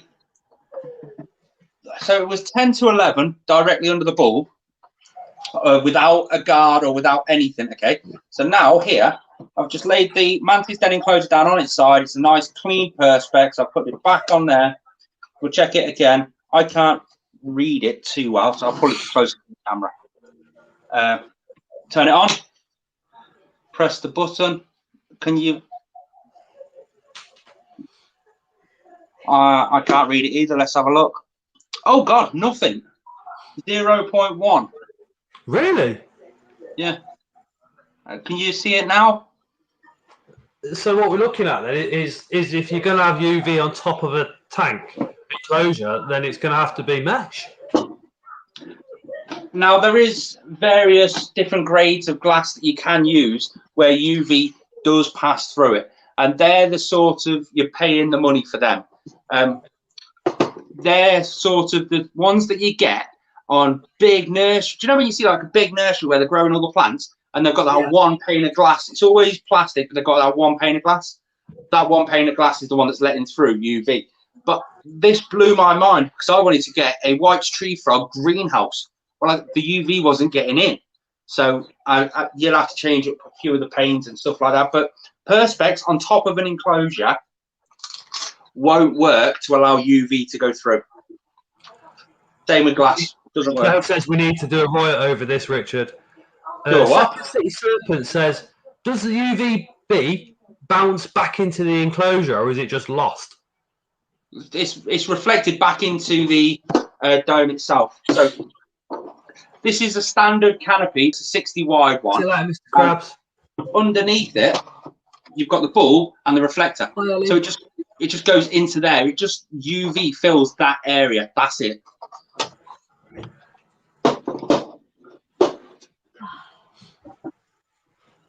What other materials can we do? I think that's it. Covered it with materials.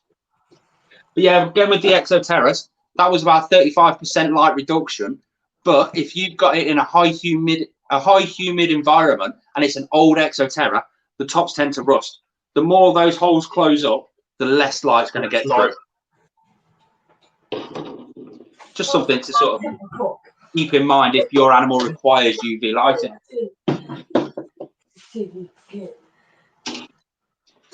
And that's everything for that. So, Second City says, cool, so my plexiglass doors would hold the UVB in the tank, essentially. So I think what we're trying to find out is when you've got your UVB, is it hitting the plexi or hitting the Perspex, bouncing back up, or is it being absorbed into the plexi? Therefore, when it goes into a tank, would it then bounce around the enclosure? Well, so if you've got... That's going to be difficult.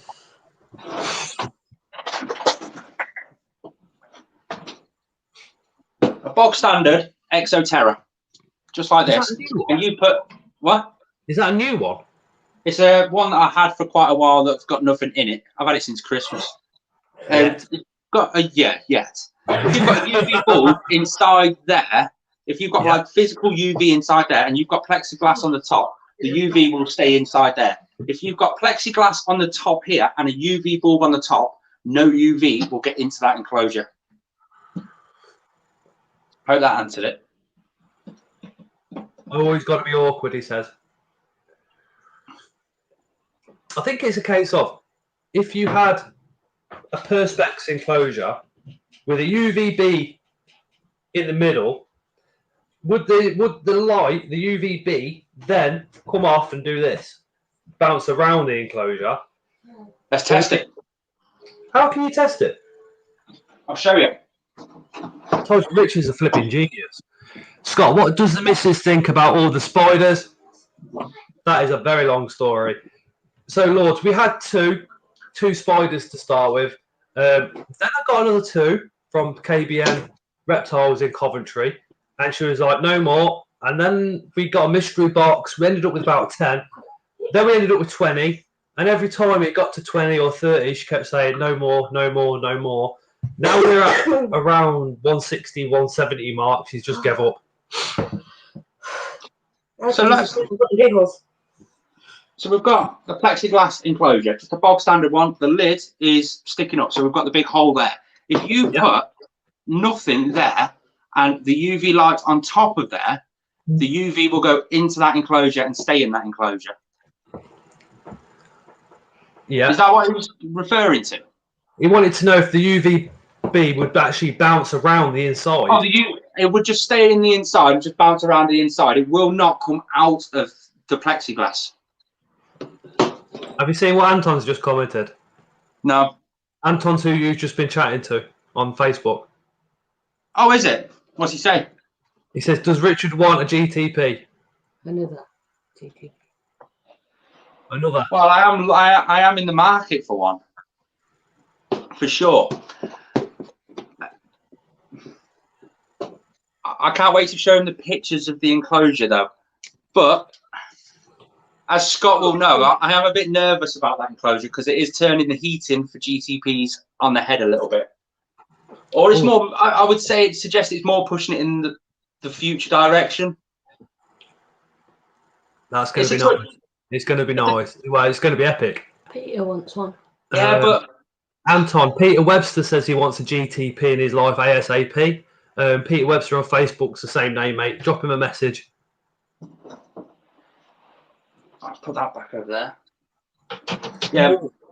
Scott's Adventures says there is some reflection, but not significantly. The main UV absorption, is due to the angle of reflection, and then exceptionally reduced about the penumbra of the beam angle and under objects.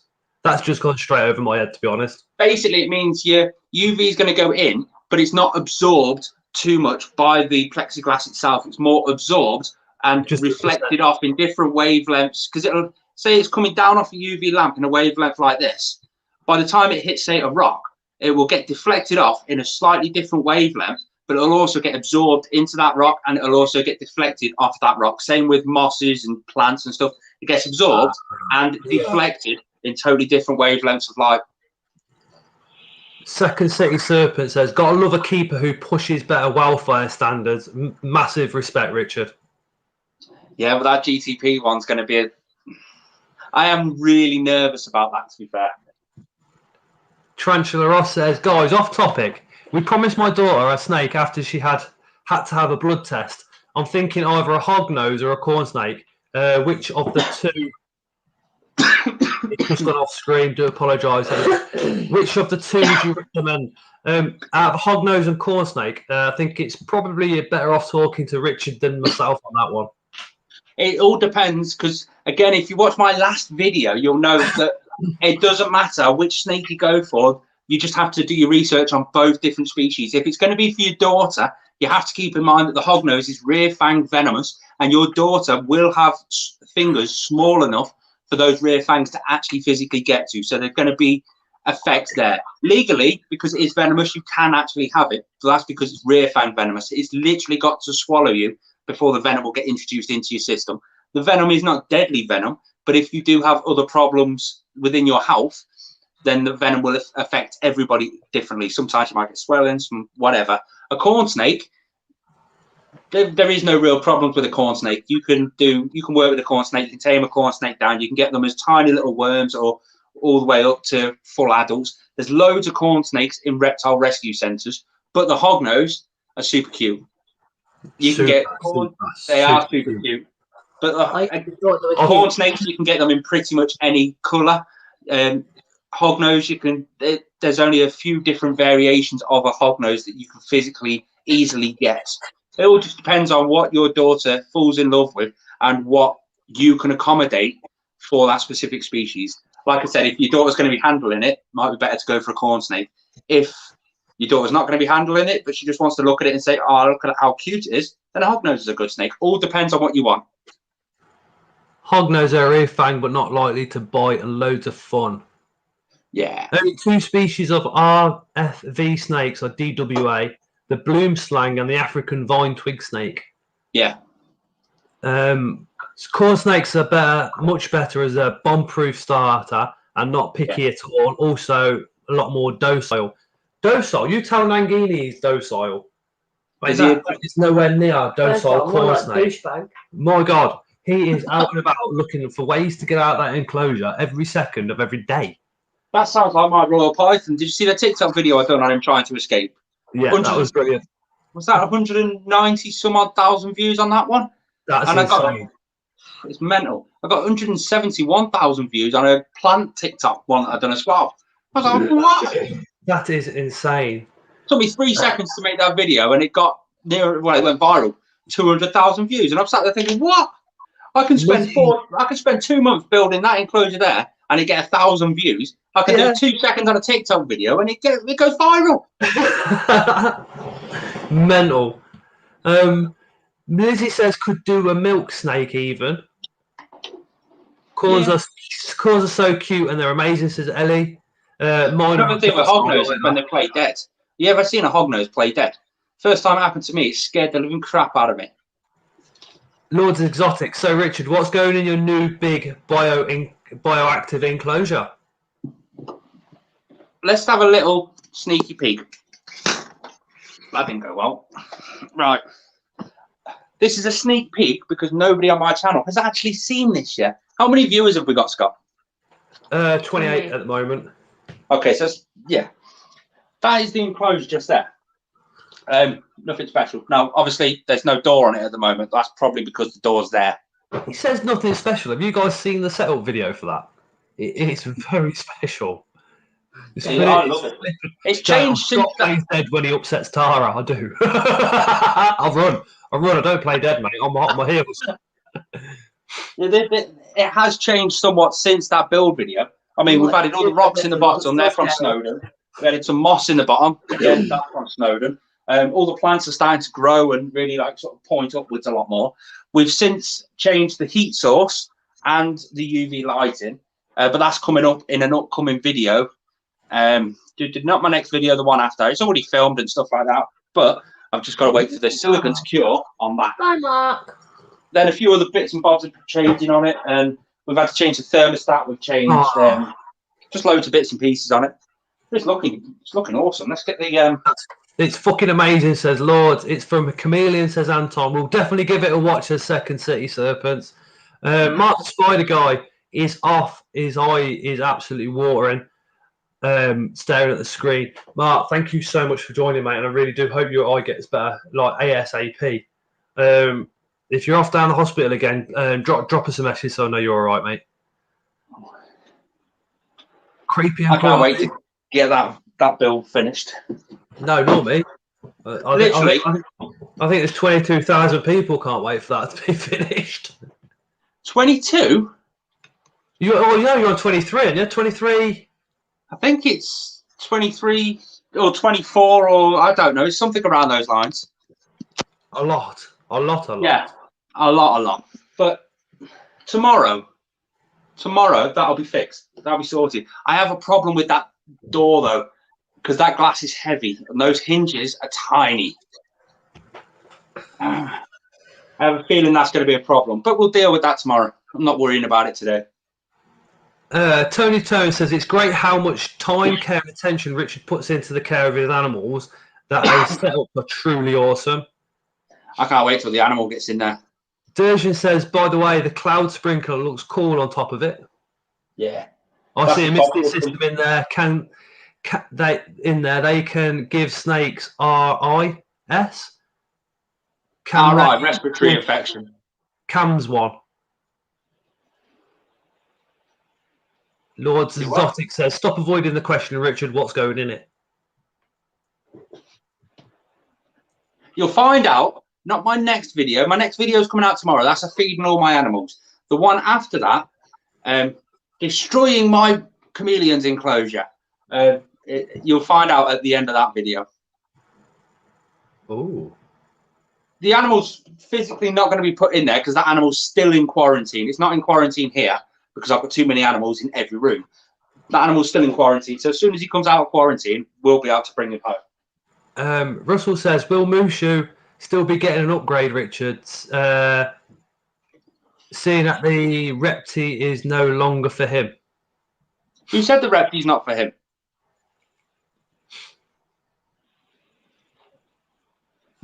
Can we guess it? Is it Warren Niall?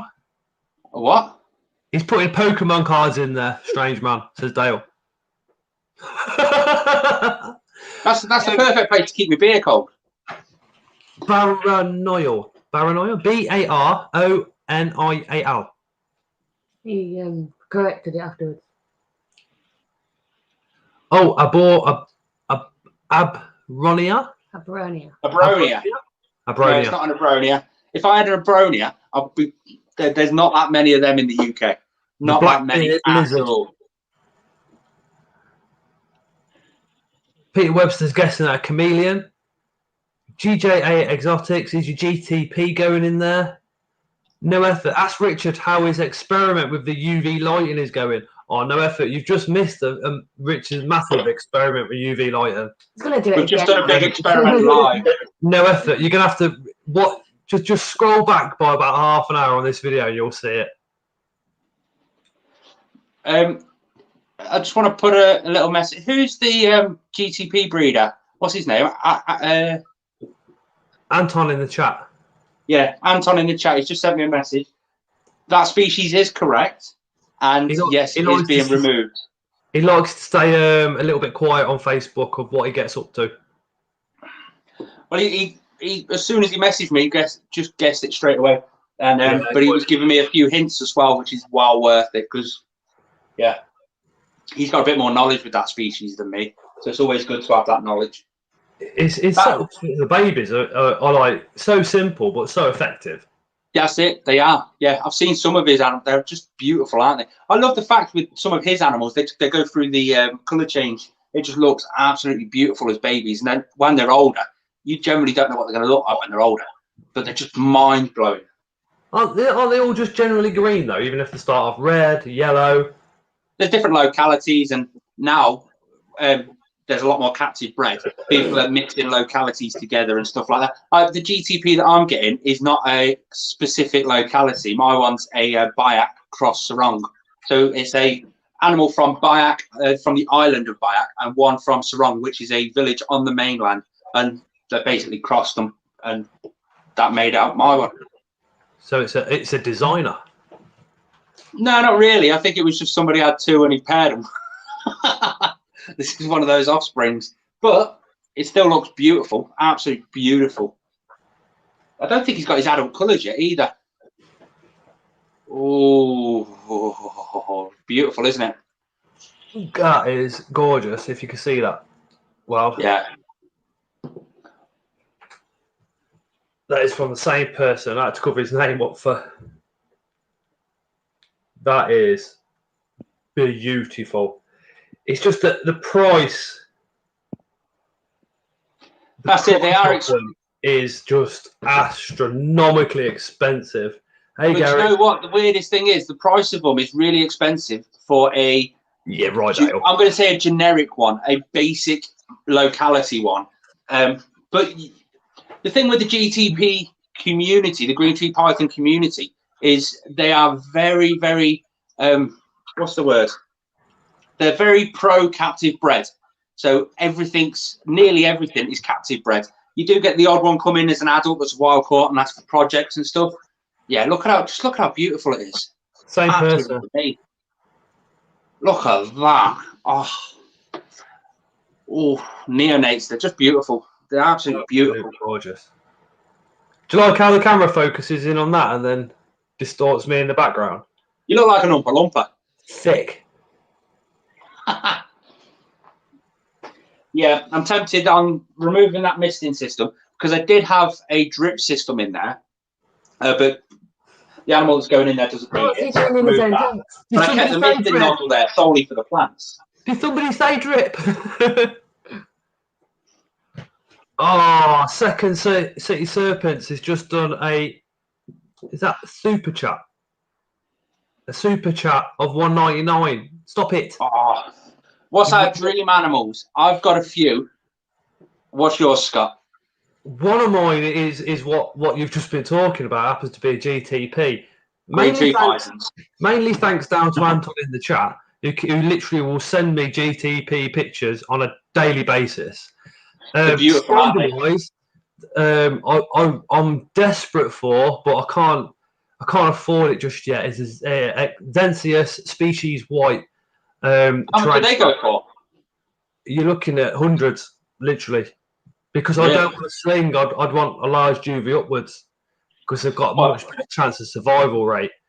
I was just thinking that if you go for a juvie, would it still be a captive bred one? Because there are a few people breeding them, aren't there? Yeah, there are people out there that's breeding them at the moment.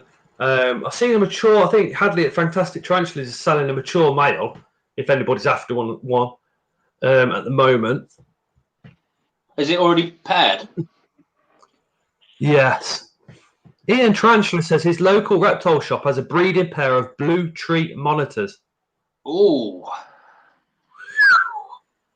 American alligator for me in the real world. You know, what about Tara? What's her dream animal? I'm it. So you're an animal? Yep. Elephant? Yep. Yeah, Peter Webster's dream is an indigo snake. For me, my dream animal is my green tree python. The animal that's going in there, and I'd love a mangrove snake. But the problem I've got with a mangrove snake, right, I like to go for big enclosures. And I cannot, for the life of me, find a company that's willing to do me an enclosure. If I could get a 4 or 5 foot wide, 4 foot tall Exoterra that's a bit deeper, bonus, I'd snap it up within a heartbeat. But I can't. There is just no enclosure that's ready made. It'll have to be a custom built, and I can't do it. Probably eat it. Couldn't you? Could you convert a fish tank? You can, but you'd have to bodge up a roof for it and stuff. And I think if I went for a mangrove, it would be like a massive corner unit, proper big display, because it is a dream species and you want to care for it the best you possibly can and give it everything it needs enrichment wise. Hence why that enclosure's taken so long. Pain in the ass. That's what I'm going to call that enclosure, a pain in the ass. PIA. Yeah, PIA. The PIA enclosure. I couldn't get what I wanted because every creature in here would probably eat it. What? Tiny little birds. Oh, I thought you were going to say jumping spider. That should. I've given up with them. Really? Because I know somebody who's very local to me who's breeding them and sort of basically just giving them away. I've given up with them because they don't last very long. Oh, don't they? I don't know too much knowledge on. And then when I do have them for so long, I get upset when they die. That's like why I don't like praying mantises, because I get attached to them and they only live for less than a year, and I'm like, oh. Dream would be a dragon snake, says Dave. Ooh. There's a species I've not heard of in ages.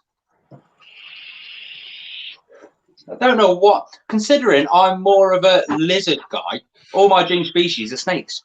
I mean, I'd love an eyelash viper. I'm never going to have one, but I'd love one. Same with a gaboon viper. I'd love a gaboon viper, but I'd never have one. You see, I'd like an Aki, baby Aki, to grow up, or a dwarf monitor. I've got one of the shops that I do a lot of social media work for, local to me. Their breeding pair of, or their breeding trio of Akis have just dropped eggs. Oh, I can't wait for them to hatch. Oh, nice, very nice. And then white tree frogs as well. I'd love a male and female white tree frogs. Have you seen how they produce frog spawn? Nope. Out their back. From what I've heard, I think I've got the right species. They literally spawn out of their back. Weirdos. That's crazy. I wouldn't mind our native sand lizards. Captive breeding for wild repopulation. That would be pretty awesome. The problem is I'd need to build a sand dune that's as big as this place. Oof. God, yeah. Tara wants some zebra finches. I think they do a pair for 20 quid. Are they 20 quid for a pair? Yeah, 20 quid for a pair. Are they birds? Yeah. Oh, well, your LP will have some food. That's exactly why I said I wouldn't get them, because every creature in here would eat them. Well, stop him letting centipedes run loose then. She might have to have a pair of zebra finches pretty soon, I suppose. We'll see. There is another reason I haven't got them is because the high-pitched squeak in Leo's ears. It'd be all right. I say it's 20 quid, and then I suppose the setup would be about 20 quid, wouldn't it? Stick with one of these, just glue some perches to the back. Get some real perches out of the forest. That's what I've done. Yeah, I think I'd fly them around the house daily. Yeah, they're only this big. Do it. They don't get no bigger. Yeah, they still need their flight though. So the birds, you can't. One of these, and have plenty of space. No, I'd fly it. That's a parrot. They've got bigger Try wings. it and then get yourself an Aki monitor and watch the Aki monitor do some acrobatics. You ever seen an Aki monitor do a backflip?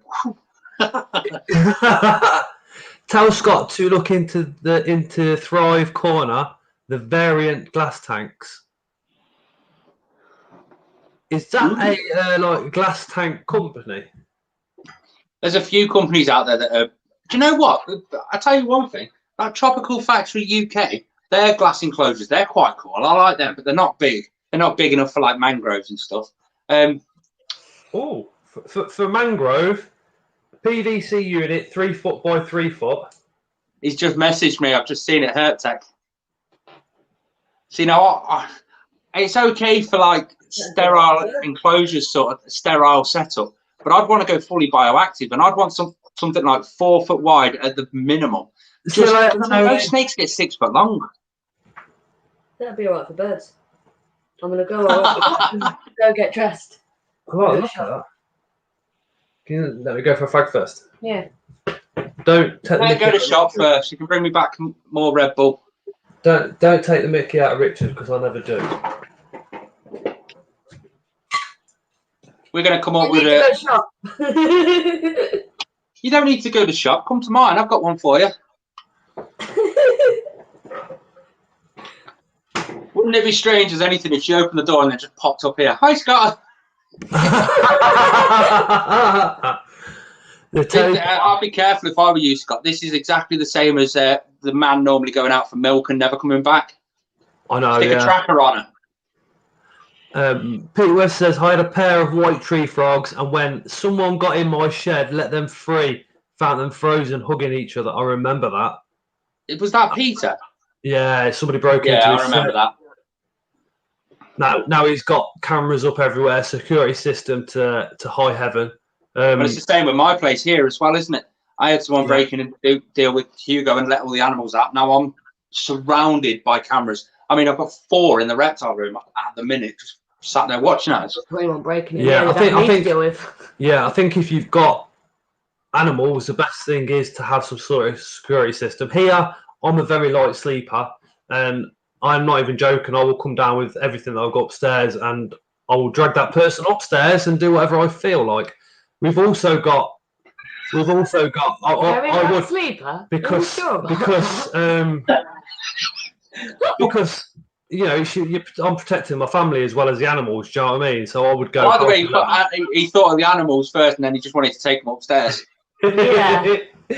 But then we've got a big dog, dog de Bordeaux, cross mastiff, and she will bark at anything and literally wake even their own shadow, and she will literally wake the street up. I'm not being funny. If anybody walked past your house, they'd be more focused on the fake taxi that's parked outside. That's part around the corner now. Yeah. This is the thing, though. People, when I say that, don't actually believe me that the fake taxi lives next door to you. Am I going to have to take a picture of it next time I walk past? Yeah, do it. Yeah, we'll get a picture of the fake taxi next time you're on. We'll be like, there it is. It comes up every time we're on a live stream. You may as well. For anybody that don't know, it's my next door neighbour, and he's a taxi. And hopefully everybody knows what fake taxi is. And the symbol. If you don't know what it is, you're not old enough to know what it is. That's what he's got all over his taxi. I'm not being funny. If you went up to a taxi rank and there's loads of them and they're all generic black taxis, and you see one with fake taxi on it, you're just going to get in that for the humour factor. You're going to take a selfie next to it and everything. And that's what he wants, and it works. That is pretty good marketing for a taxi then, to be fair. It is, isn't it? I mean, I'd do it. Oh, no, I wouldn't do it. I wouldn't do fake taxi. I'd get in it. No, I wouldn't. I'm just digging myself a hole here. I'd shut up if I was you. Yeah. I'm sober as well, that's the thing. Oh, God, that's even worse. It was the first thing Dale said when he heard you were coming on. He was like, is he drinking? I was like, I know, yeah. I don't know. I think everyone needs to know why. Take Vaseline, Peter Webster. My God. That's for you, not me. You don't need Vaseline. Just spit. That's completely fine. This is going in a whole different direction now. It normally does.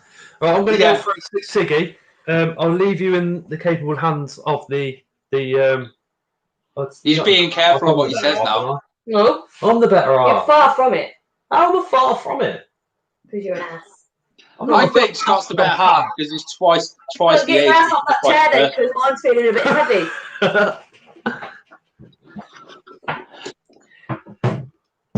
Free ride, and you get your willy wet. So Scott's Animal Adventures. And then Tara sits down looking disappointed. How's it going, Ginge?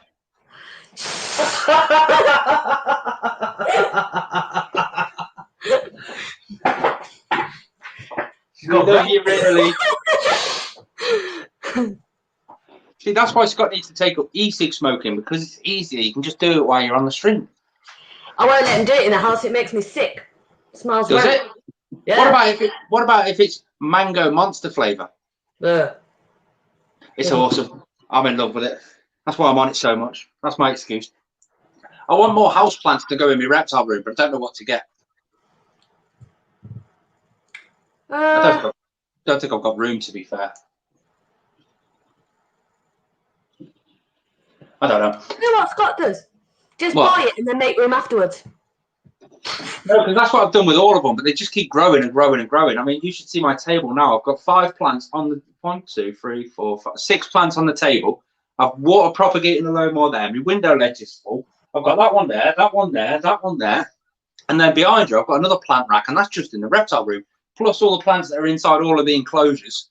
I mean that's got 12, 1, 2, 3, 4, 5, 6, 7, 8, 9, 10, 11, 12, 13. That's got 13 bromeliads in it, just bromeliads. I think I went over the top with that. Just a bit.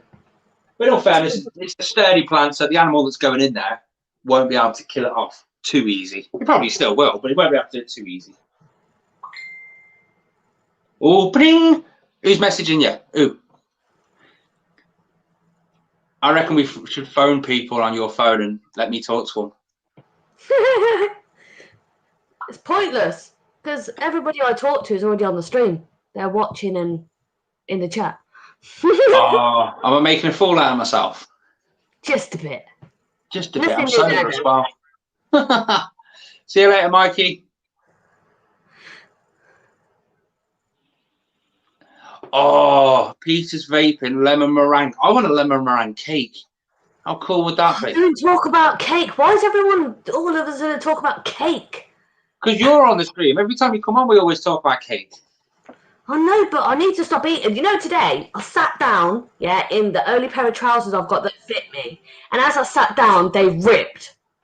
Oh, do you know what Scott needs to do then? It doesn't need to spend £100 on a mystery box tomorrow. He needs to buy you some stuff and then buy a £60 box. He doesn't need to buy any. We've got. He does. There's nowhere to put them. Yeah, but that's the problem. It's content that's going to afford for your millionaire lifestyle when he's really famous. He buys them, doesn't think about it, then has to make room for them afterwards. What was it he said earlier? Something about forgiveness is better than permission. Silence. What an arse. Oh, Scott's Animal Adventures has got a ton of isopods.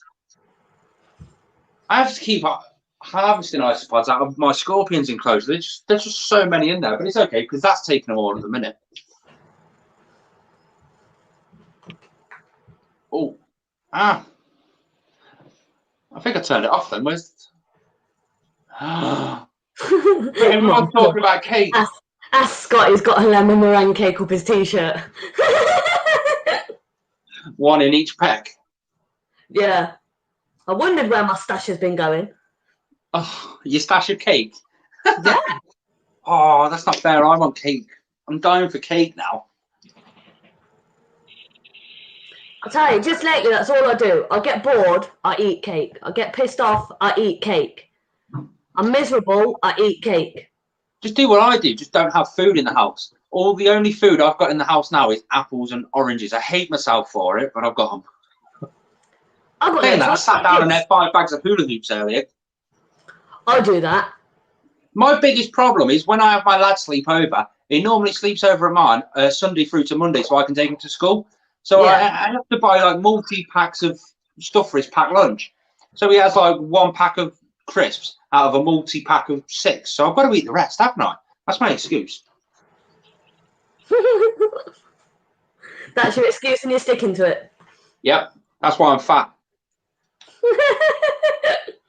Saying that, I've lost quite a bit of weight this week. I've done a lot of walking. Then again, I walked up Snowdon, then I walked up Billy Hill today, and oh god, I'm knackered. I walk everywhere anyway. But you're in Coventry. You can get to town in 25 steps. That's true. Very true. I think you go one way, you go Bow Green, and you're there in like half an hour. The other way, you go to town, and you're there in half an hour. And it's like, well, either way, if I go to town, it's 15 minutes, and I've got Gallagher, the 15 minutes the opposite direction. And do you know what? My parents probably live 5 minutes past Gallagher. Ah. Random information. Well, next time you come and see them, you know where we are. That's my biggest problem. I come down to see you guys, and then I feel guilt tripped, and I've got to go down and see them. It should be the other way round. I know, yeah. I Oh. think you dropped that. I'm forever fiddling with something. I've got my pen. You need a drink, that's what it is. Keep fiddling with that. That's a dangerous one. It's fiddling with things. The window scraper, they're flipping brilliant. He keeps They're dropping awesome, aren't they? I told him he needs a drink. I've been sat here on the stream scraping all that silicone off the table.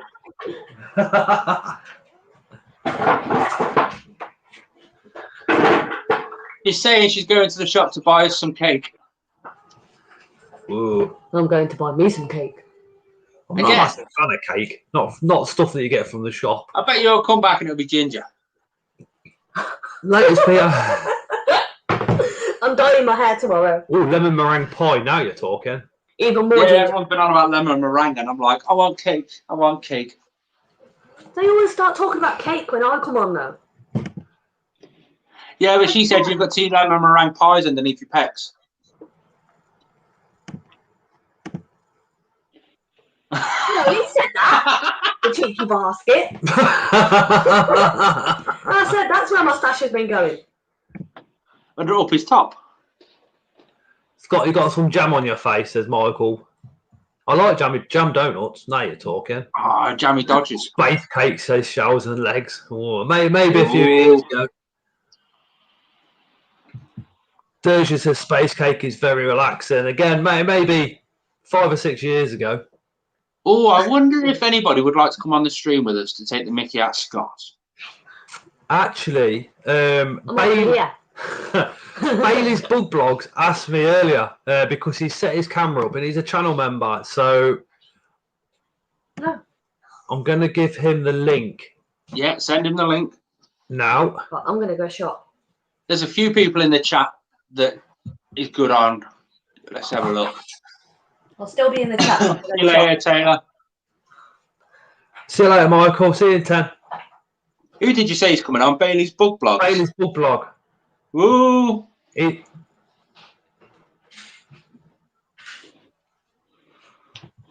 Needs plugging in.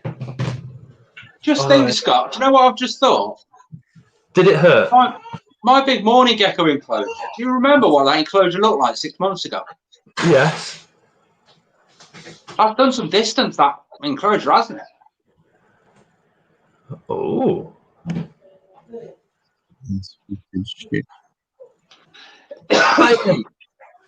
I've got this new. I've got my camera set up. It's all ready to go. Blah de blah de blah. Comes on, camera's off. Blah blah blah. Typical. Flip it. It's always the same. But I tell you what, though, when I've put my pictures up on Instagram, Scots_inverts for everybody, by the way. A lot of the pictures have been with the help from Andrew. He set my camera up completely over a video call about a year and a half ago. So all I have to do is pick it up, and that's it. Just take pictures. Oh wow! Yeah. Well, you got to set it on automatic now. Yeah. Just I select manual on mine, and then that's it. It's all set up. I've got to do the same on this one, although this one's a pain in the backside.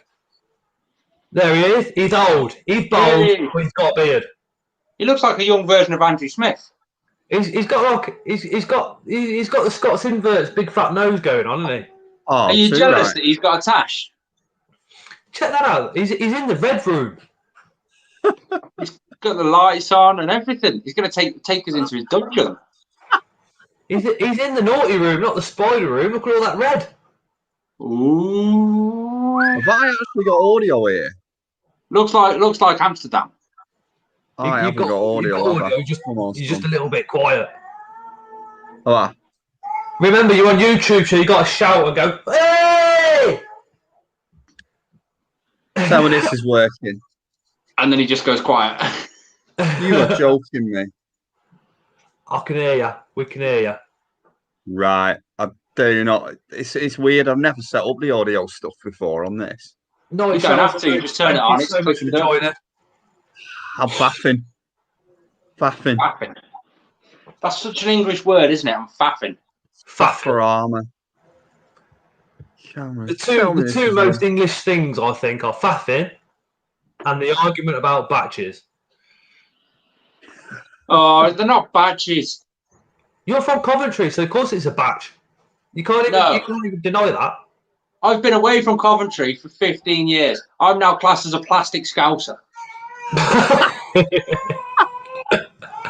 Class as a wool. Oh, where are you again, Bailey? Well, I'm near Southport.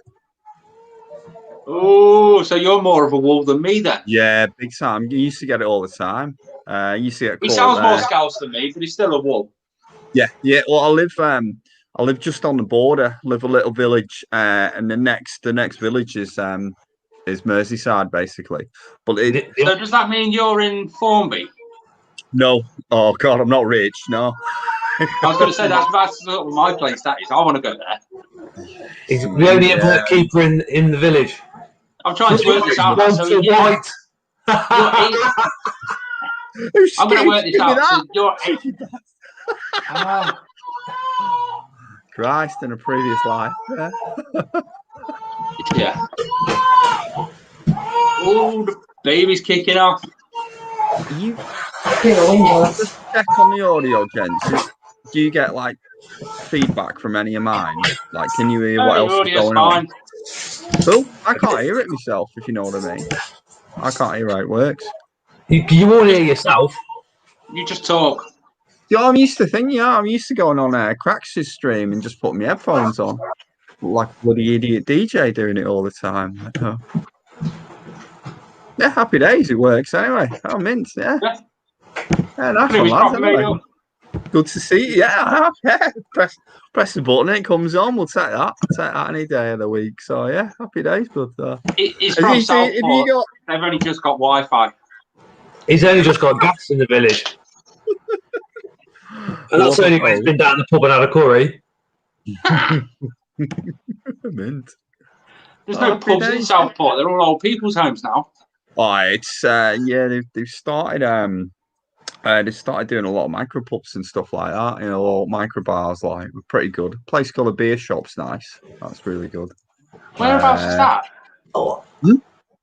Whereabouts is that? It's in, if you know the arcades, it's in Cambridge Arcade. Does that make any sense? You know, off Church Street. Is that where they've got the merry-go-round at the end of the road? No, I know what you mean. That's Neville Street. Yeah, that's nice as well. Right. Yeah.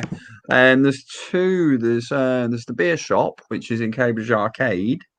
Yeah. And get this, and there's the beer shop in, which is pretty much towards Neville Street. So yeah. Cambridge Arcade is that place with the shops where it's like in a tunnel sort of thing. Yeah. Yeah. I know where it is. Scott, nice going for a piss up. You coming? I don't drink, but I'll bring a camera. Yeah, but you don't drink, but you can drive. Easy done.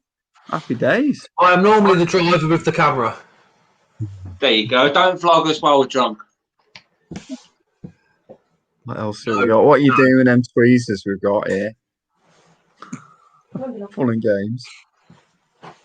Okay. Yeah, it's as I say, I probably live. Well, you're St Helens, aren't you, Rich? Yeah. Yeah. So you're. Well, I don't know. It's like other side of Ormskirk, aren't you? Basically, other side of Ormskirk and Skem.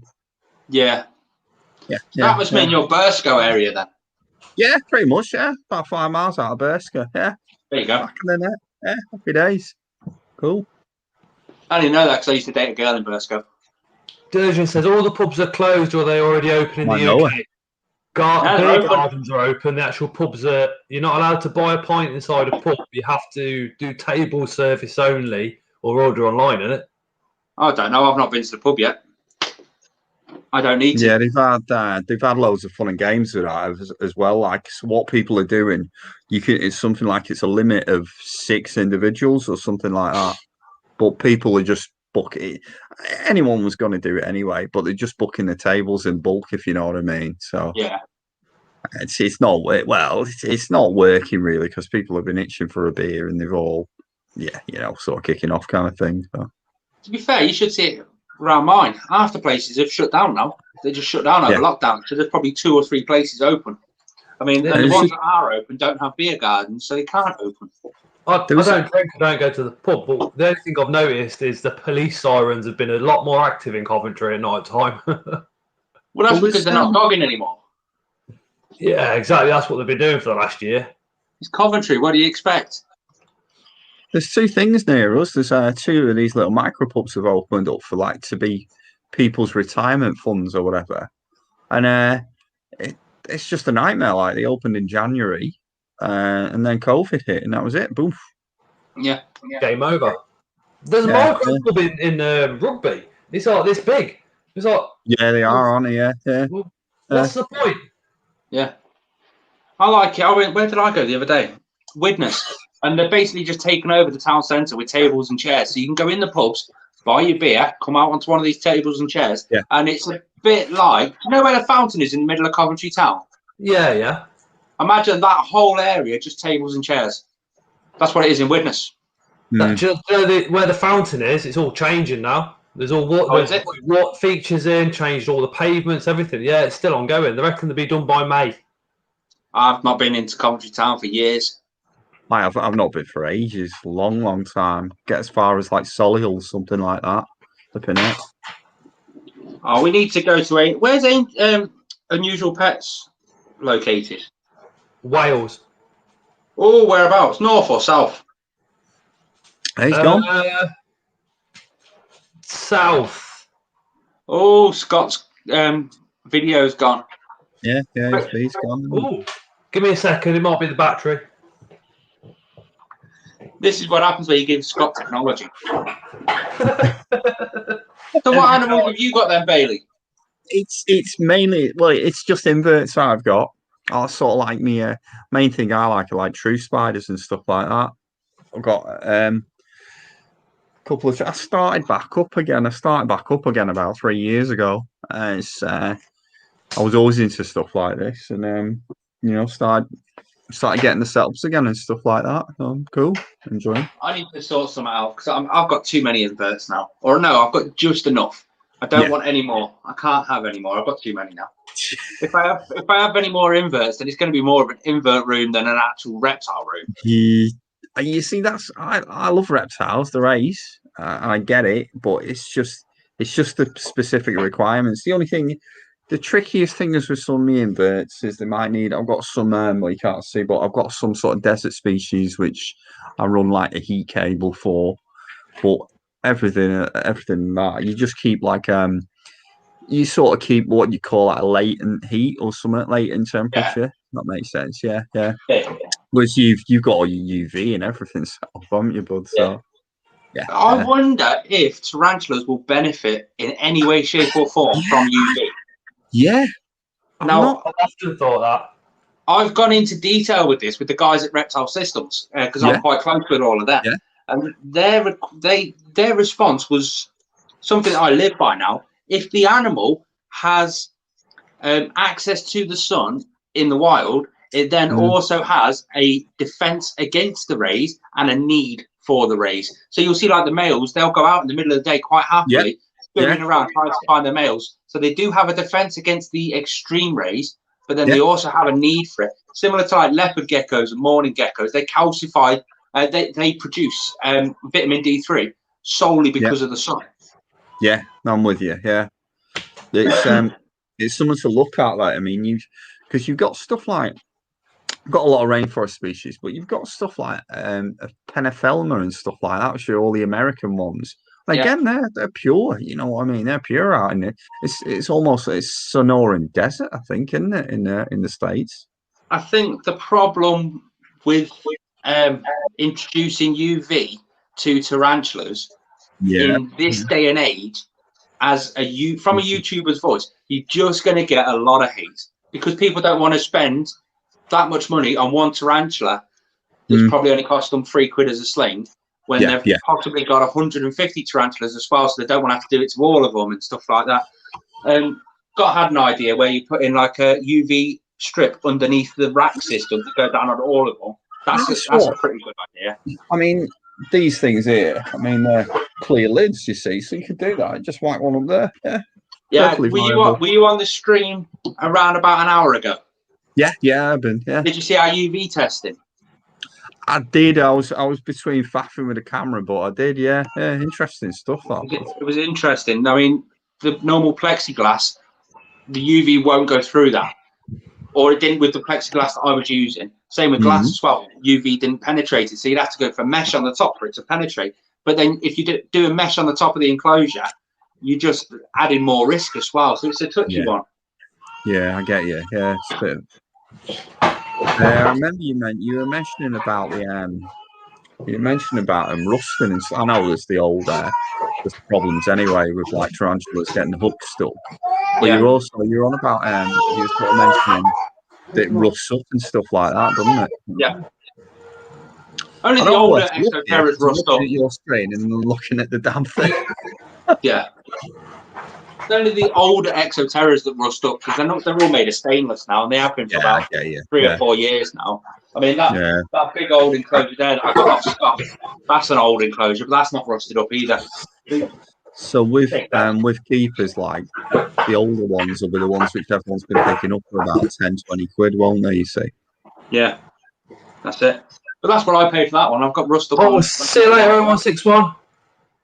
You back, are you, Scott? I am, yeah. Going back to the UVB, if you've got a racking system like this, like Richard was saying, you could just put one strip across the top there, which would then hit all of them. But then again, all those species require the same amount of UV. You could separate your racking system into countries, couldn't you, of origin? Oh, like a Mexican shelf, an American shelf, and so on. Yeah. And then you could do you'd have to do like South America and North America because there's going to be differences, aren't they? Yeah. So let's open this up into the chat then, because obviously there's a lot of people in the chat that do keep tarantulas. What downside does everybody see about having UV lighting on an enclosure for a tarantula? Because obviously you're going to have to alter the actual enclosure itself to give it more spaces to physically hide if it so feels the need to actually hide. Because you think too much UV lighting. Do you know when you've been out in the sun and you can physically feel the heat inside your body? That's what you don't want to cause to a tarantula. Now, what's going to happen is your tarantula's got an exoskeleton. So has it got the feeling on the inside of that exoskeleton or the outside of the exoskeleton? So by the time the tarantula physically feels the need to get out of the sun, is that then going to be too late? There's so much to think about when you're thinking UVB for an animal that hasn't had a lot of research done on it. I think a lot of them in high heat areas or high UVB areas, they burrow, don't they, to stay away from the sun. A lot of tarantulas, you've only got to look at your enclosures and have a look around, and you'll see your tarantulas. It's more of a case of where are they, because they're all hiding until the lights go off. Which you say that's exactly what happened to my LP.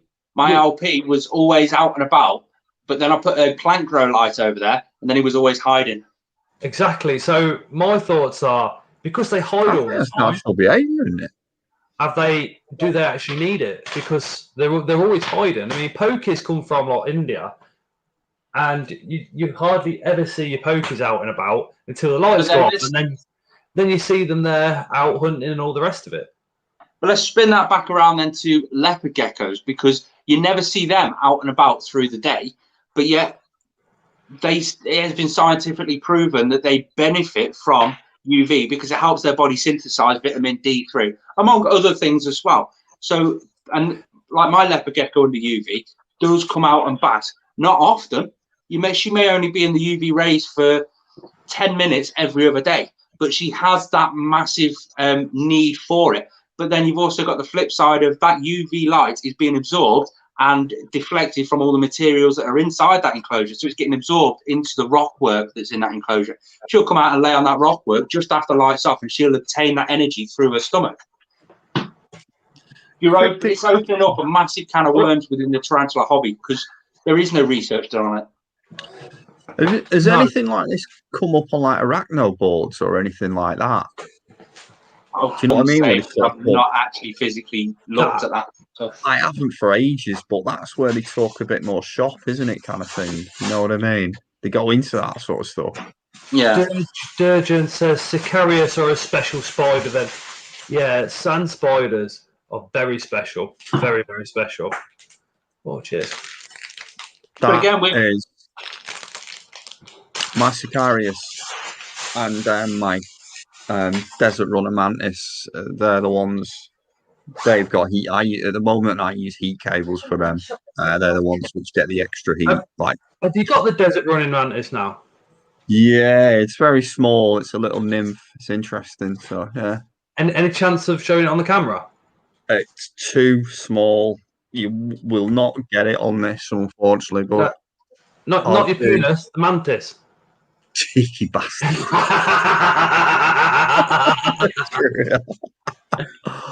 No, it's tiny. It's like smaller than my fingernail, basically.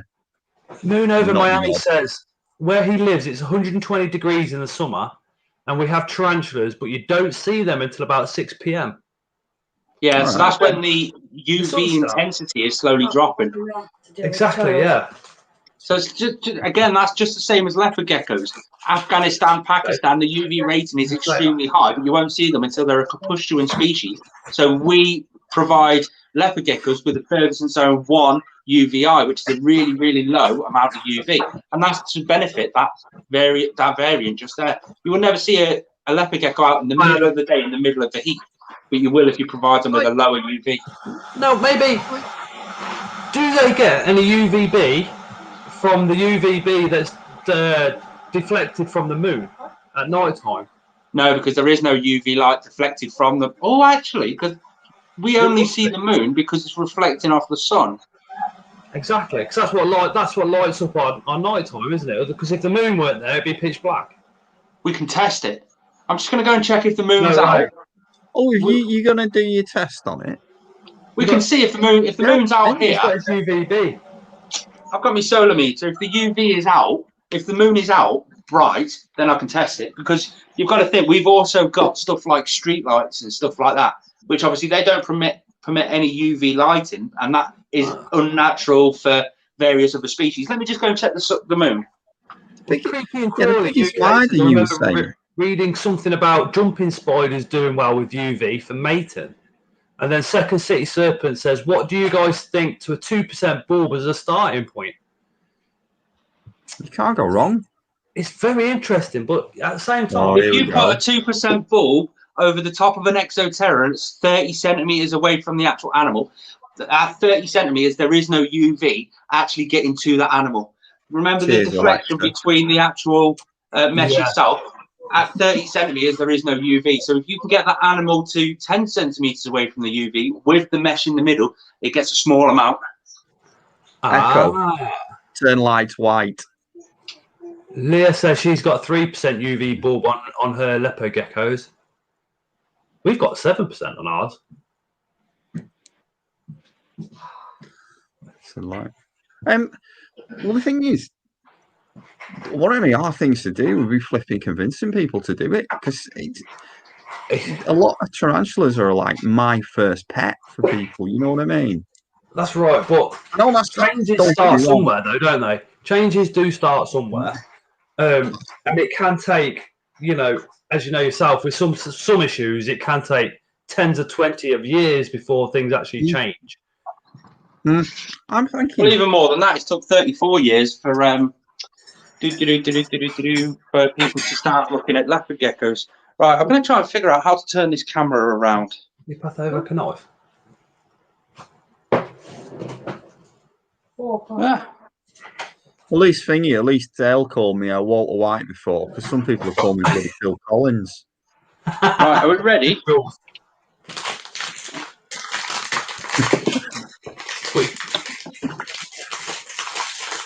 Happy days.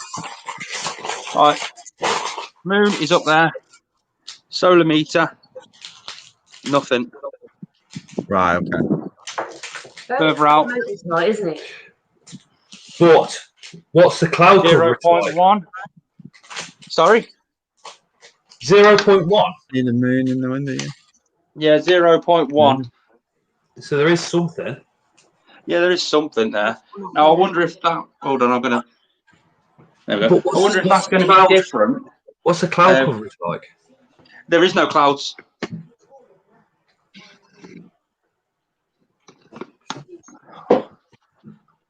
UV interacts seems to be the major issue. Say that again, sorry. Just have a look on the chat. Adam Olin has just mentioned something about getting UV into racks. Yeah, that's an impossibility. Can you see Something like Brian that's a Barchek different world to racks? me, Can you that's really your see place. them putting UV into that? But not just for the fact of how inconvenient it actually is, but for how close the actual animal is going to get to the UV as well. All the animal's going to have to do is snake. He's lift his head up and he's touching the UV, so it's an inappropriate way of doing it. You're better off keeping those animals in racks and then providing the offspring from that breeding cycle the best possible care you can. Okay, yeah. What's Second City? I know scorpions fluoresce under the black lights. Maybe they avoid the light for a reason related to that. Huh? That's a good point, actually, because if we look into it like that, where scorpions got, does anybody know why scorpions actually do fluoresce? I don't. I should do as well. I'm sat there now thinking, is that going to be the same? Is that going to be the same as a tarantula? Yeah, where's Dale? He might know the score. I don't know. Dale's left us. He's married I somebody didn't realise.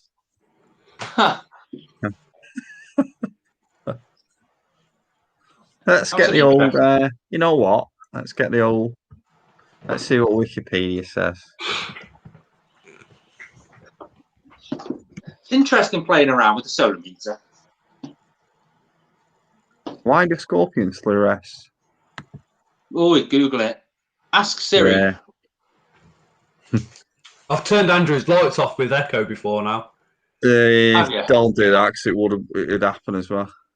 Right, apparently they've got a substance in a substance, a liquid of some sort. Blue-green glow comes from a substance found in the hyaline layer. So have you got the actual physical name of that substance? If you can Google that substance and type in hyaline layer. Substance, if you can. Does tarantulas have that? Because if tarantulas have that, and the only reason they don't fluoresce is because of the hair or something like that. Interesting, isn't it? Would you think if you put them under UV light, the UV light might be able to evaporate that layer and cause more problem than it's worth? Echo, lights off. Didn't hear. Good. Echo, lights off. It's not close enough. Oh shit! They've just turned the light off in the front room. It's Alexa, not Echo. Alexa, lights off. Second City. This is what it said.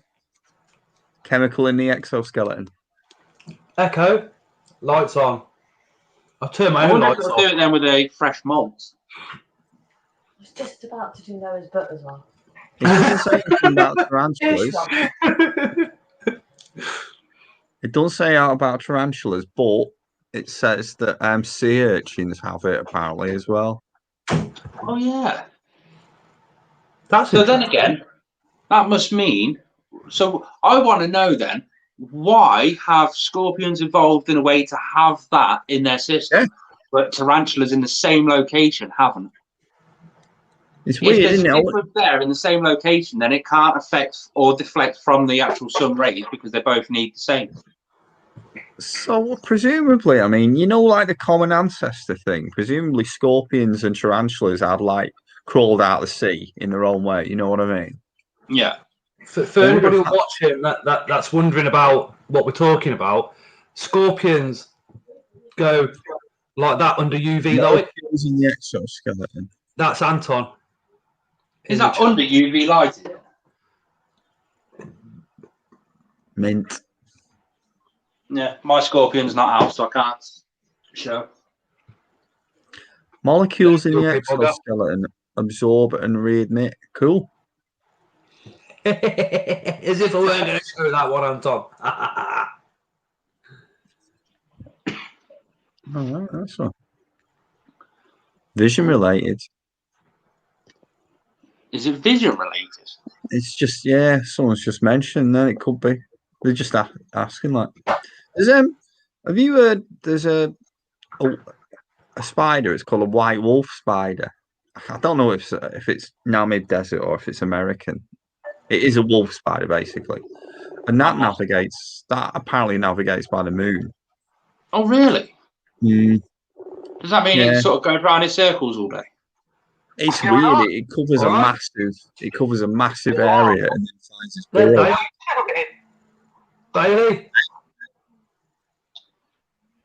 Daily. We want to know why scorpions glow under UV. No one actually knows. What's the purpose? Yeah, but no one knows that question's answer. That question's answer. Dale I'm talking to is literally like my scorpion man. What you don't know about scorpions ain't worth knowing. Do they glow under UV or black light? No one knows the actual reason behind it. But they don't glow after a molt. It takes about 3 days after the molt to glow again. But the molt always glow. They've even found fossils that are still glowing. And they're like millions of years old and they still glow. Wow. But no one actually knows the main reason for it. That's crazy, mate. But is it UV light that makes them glow, or is it black light? So yeah, no one actually knows the actual reason. Some people say it's to attract prey, but again, I don't know. Some people say it was back from when they came out of the ocean. Again, no one really knows. So here's the thing then. Is it black light or UV light that they actually glow under? What was that? Is it the black light or the UV light? Black light. Black light. So how would they get access to black light in the wild to be able to attract prey? Well, I can't hear him. He says, how would they gain access to black light in the wild? Well, this is it. No one knows why. It's a mystery. There's no reason for it. What we were saying is, because they glow under black light, they reckon it's something to do back when they were in the ocean. Maybe there's some sort of... again, no one knows. It's a mystery.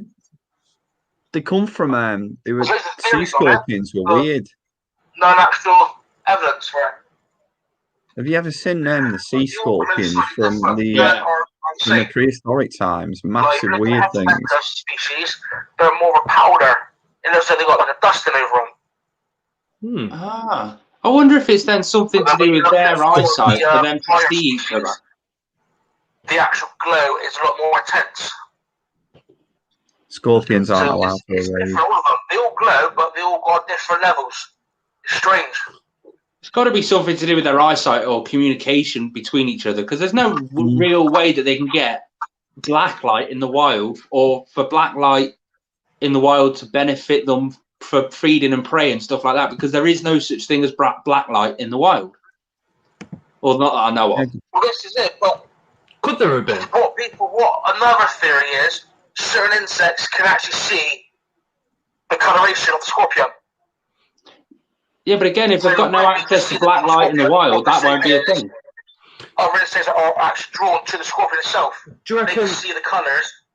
Do you reckon it could be from when they was in the ocean finding each other for mating purposes? That's what they're now. They're pigeons on the chest, the little wings. Yeah. That is what they use to basically sense each other.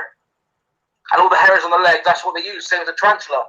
The colour side of things, no, the scorpion is no better than a spider. Oh, that's interesting. They just basically tell the difference between like day and night. That is pretty much it. But if you shine a blind on a scorpion, it does cause them stress, and you want to car away from it.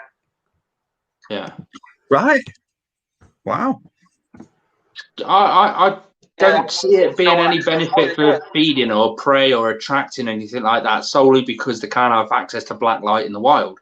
But I can see it being something to do with eyesight and communication or something between them each other. They can physically see something different, whether it be an iridescence or whatever, and that's how they can communicate. But then again, can the bugs and the prey also see that iridescence? Even though we can see the colours under black light, but say insects can see those colours without it, you know what I mean? And the normal light from the moon and that, they reckon that's what they can see. So they can't. So whereas we see it as a black light, they might, bugs and stuff might see it as something totally different, but it's an iridescent there. Scorpions, they're attracted to scorpions. Look how deep we've got on this stream tonight. Our eyes can't pick up. It's strange. No one actually knows it. People try for bloody decades to work it out, but no one still can. I'll speak to the lads at Reptile Systems tomorrow. I wonder if they'll know anything. But it's something to do with the exoskeleton, because they only do it after their molt's hardened. So for the first few days, they don't glow at all. I wonder if it's like a mucus thing on the outside of the body then. Still glow. Oh, Makes interesting. sense. Survival of the fittest mean they survive because they aren't visible to predators. Well, they're going to be invisible for predators because they're in hides all the time. Yeah. It's a bit random, isn't it? Yeah. Different spectrums of visibility. Oh, this is another deep, deep topic. There actually is different spectrums of visibility, i.e. infrared, ultraviolet. Well, ultraviolet and visible light, you can physically see them, but infrared, you can't see that light. That is a light that you physically can't see. It's an invisible light. Hence, the deep heat projectors, the infrared heat projectors don't produce a light. It's an invisible light. But then you've also got the lights of gamma rays, X-rays. They're deadly wavelengths of light to us, but are they deadly to them? Yeah, good point. A bit like dubia roaches. They're not deadly to dubia roaches, but they are to us. But that's another form of light that is totally invisible to our naked eyes. So maybe that has got something to do with that as well. That was a cracking comment. Who said that? Second City. Cracks has said it. A couple of people like yeah. So that is a cracking little idea. Where's Scott gone again? He's hanging around something rotten, isn't he? You've got a battery in this camera would last longer. You know, I saw who was it? Brian Barczyk. He done one with royal pythons and a black light, and he went through just to see if like the black-eyed leucistics or all of the white snakes, because they all have different genes, what pattern would show up on which ones and stuff like that. And that was quite fascinating. So the banana sort of morph, they tend to do quite well as well. What's the score? What's the score with the pits? You know, like on pit vipers and stuff like that. You got pits on all animals. Well, all ectothermic animals. Yeah. Mainly royal pythons. They're the ones that have them. Look, do you want about the ones over the top of the mouths? I think so. Yeah. Well, that's how they apparently see their prey. It's all to do with that. That attracts the infrared wavelengths of light that are deflected from the sun off the rodent. So the sun will be beating down, it'll deflect and absorb into the prey item. The animal will pick that up and be able to physically pinpoint exactly where that animal is and which direction that animal is moving and all that sort of stuff. And he'll be able to pinpoint it perfect in pitch black darkness. So you can imagine, is that sort of like predator vision or something? Does that make sense? Yeah, it's that sort of thing, yeah. Dale's got a scorpion book out. Always Dale can read. Bear in mind he's at work at the moment. He keeps scorpion books at work. You know, got the guide to Scrumpy Cider.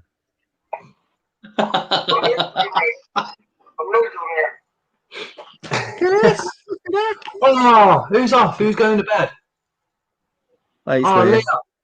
Night, Leah. Thank you so much for joining. Again, Unusual Pets. Make sure you subscribe to her because in the summer there's going to be a live stream coming straight from her house with me, Richard, and it's going to be on her channel. So make sure you subscribe up to her. Moon over Miami. Maybe it's to attract the females, but again, how would it attract the females if there is no black light in the environment? But then again, if the scorpions can see in like infrared or see in a black light virgin, maybe that is something. It's a strange little topic. How did we get so deep on this topic? That's the thing. I don't know. But we've discovered that UV doesn't pass through glass or plexiglass or plastics. It reduces through exoterra mesh, and there is no UV when the moon's out. Exactly. There's a spider, Denopis, the web casting spider. Mm. And its irises are massive. They're massive. They're taking loads of light at middle of night. Yeah, that's how they prey, and they actually regrow them. Like they regrow the irises because it's too bright in the day. It damages it, and it just. So they get cataracts, and then they regrow the cataracts. Yes, it's amazing how they've evolved over time to do that. Yeah. But again, that's what I mean. They have a defense over the bright lights because if they do get damaged, they'll just regrow again. Yeah. I wonder if medical science are looking into that. Well, I don't know. They use a lot of things, don't they? Yeah. So yeah. For things like cataracts. I mean, I know. Obviously, all the venom and stuff like that. There's like funnel webs get milked, don't they? Funnel web spiders in Sydney and stuff like that. I wonder if UV passes through webbing. Can webbing? Because you've got the likes of the M-Balfours that web up really bad, but they web tunnels into their webs. Is that to protect they're them on from UV? Under the They're on that UV weird light. little island as well. Oh, what's this? Scientists Mantis shrimp. I've seen this. Reasons why. I'm trying to get a thing on. Yeah, okay. Right, here you are. Cracks is spot on there. Scorpions light up under the influence of UV light. Scientists are still not sure about the reasons for this, and they have come up with a few thoughts. In order to be able to light up, scorpions must have hardened exoskeleton after a molt. Dead scorpions that were exposed to the sun for a long time. What's that bit? Lose the... So scorpions are exposed to the sun for an extended amount of time. They lose the ability to glow. So the ability to glow is like a sun cream to the scorpion. It's a protection against the UV. Oh, that's, yeah, I get it. Yeah. Well, that's just what I've took from that anyway. So yeah, that is what they're saying. That's mad. It could be something to do with that, but first we need to know how many colours they can see, says Exotics Radio Podcast. That's true. Oh, how are you going to check that? You're going to have to check what colours they can see in all different spectrums of light and all different colours of light. Oh, thank you, Russell. See you again, mate. Thank you so much for joining. Russell says, good night, everyone. Brilliant stream as always. I'd be interested to see if a tarantula colour will change under UV lights. I know it works like that with locusts. Someone's attracted them off sugar. It does, yeah. Especially in Arizona. You look at those species on night time, they are constantly being dive bombed by moths and ultra insects. Really? So they must glow at night then, in the wild? Somehow they're attracted to them. So those said that some species you can still see them at night time being dive bombed by moths. So that leads me to think that moths might be able to see the colour. Yeah. and assume they're Now alive. So there must be a wavelength of light. It seems to be something to do with the moonlight. I'm not sure what it is. So we can't see. But that is You know, towards still. They don't know for definite. That's the reason. But there's a few YouTube videos about it, and you can see them. They're doing it with which one was it? The Centroids, the Arizona Bar Scorpion. They're doing that. Yeah. You can see the moths actually bombing the scorpion itself and catching them. Wow. So someone's attracting the moths to the scorpion. So although my solar meter can pick up UVI, ultraviolet index, it can't pick up infrared on its own. So maybe it's an infrared thing being deflected off the moon, coming down to them. Mind blown. It could even be a source of light that we're not even aware of yet. Well, the source of the light that we can't see is infrared, gamma rays, and X-rays. Some things as well, they sort of emulate pheromones as well. There's a spider, the boulder spider, copies the pheromones of moths, so it just captures them. Do you know what I mean? Come and get it. What does other insects see? You don't know, dear. Everything's different. Hold on a second. My mind's working. What about this? We have X-rays done on our bodies, and it's the black light that they shine on us, which shows up the bone on photos. Now, if the light that they're absorbing and deflecting is X-ray, that would make extreme sense to what colour they actually are. So maybe they're absorbing and storing X-ray light into their exoskeleton. It made me wonder that. Like the old toys you used to, the luminescent toys kind of thing. It reminds me of stuff like that. That's what I was thinking then. Yeah. Or leave out in the sun for a few hours and just glow in the dark. Oh, yeah. It supercharges it. Yeah. Anything that glows in the dark, like a kid's toy or anything like that, shut a black light on there, it supercharges it and it glows brighter and longer than normal. So it must absorb and store ultraviolet light for it to be able to do that. So the more it's out in the sun, the more it's going to glow. Or the more it's going to glow under black light. So does it absorb UV light and turn it into X-ray light? And then because all the other moths and stuff can see infrared, does that see the... Oh, there you go. There's a theory anyway. Scott looks confused. Thinking. It propagates your mind working, doesn't it? Can you do 3 bottles when you come up? I'm going up.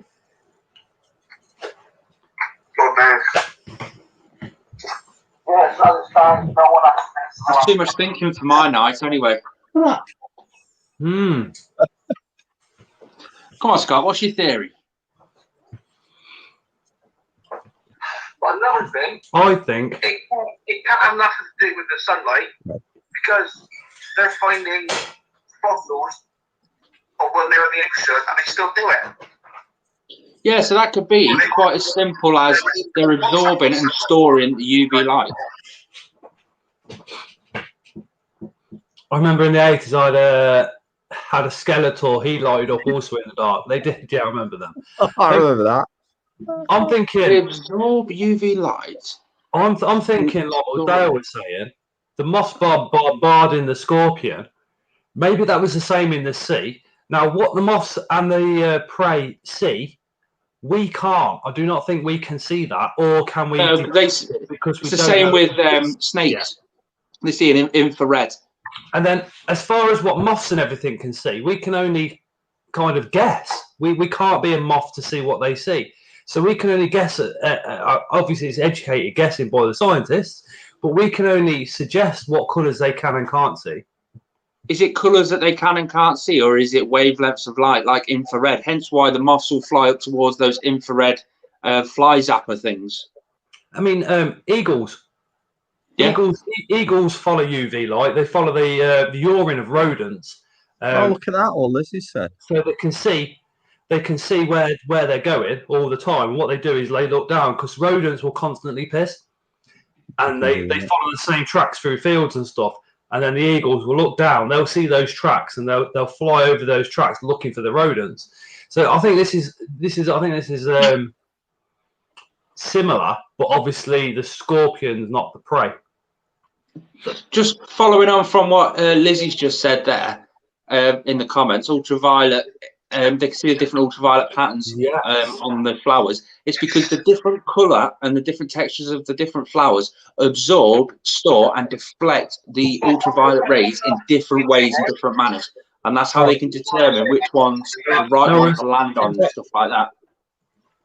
There's a guy on one of the pages, one of the Facebook pages, like he's on Invert Wild World and stuff. Called Jimmy Reed, and he does ultraviolet photography. I say so. I don't know how he does it. I've not asked him, but the stuff he just takes a picture of a flower and stuff like that, and he gets all that up. It's brilliant. I know somebody who does the infrared, so you can see like the hotspot and all that sort of stuff. It's on the back of all the packaging for the Reptile Systems products when they do all the photography for that as well. And that's quite fascinating. You can see how it deflects and absorbs into all the different textures and stuff like that. Cool.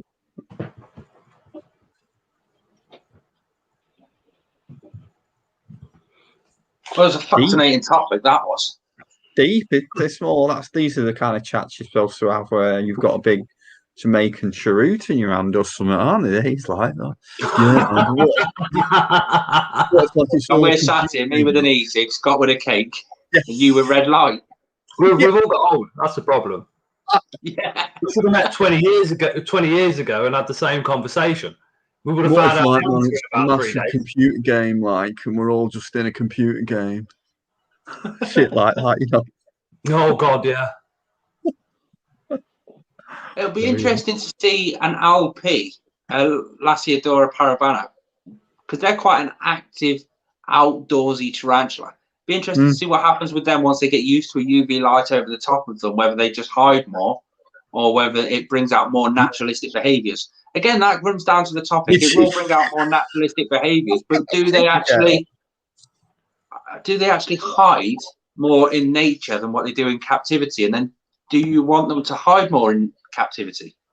It's a tough one. Dale's on the wind up here. Oh God, what's he doing?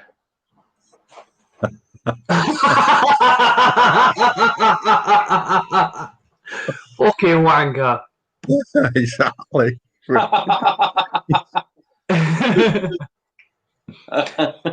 but the problem is Dale was part of this Dad's Army spin-off earlier. Yeah. Dale just calling himself old.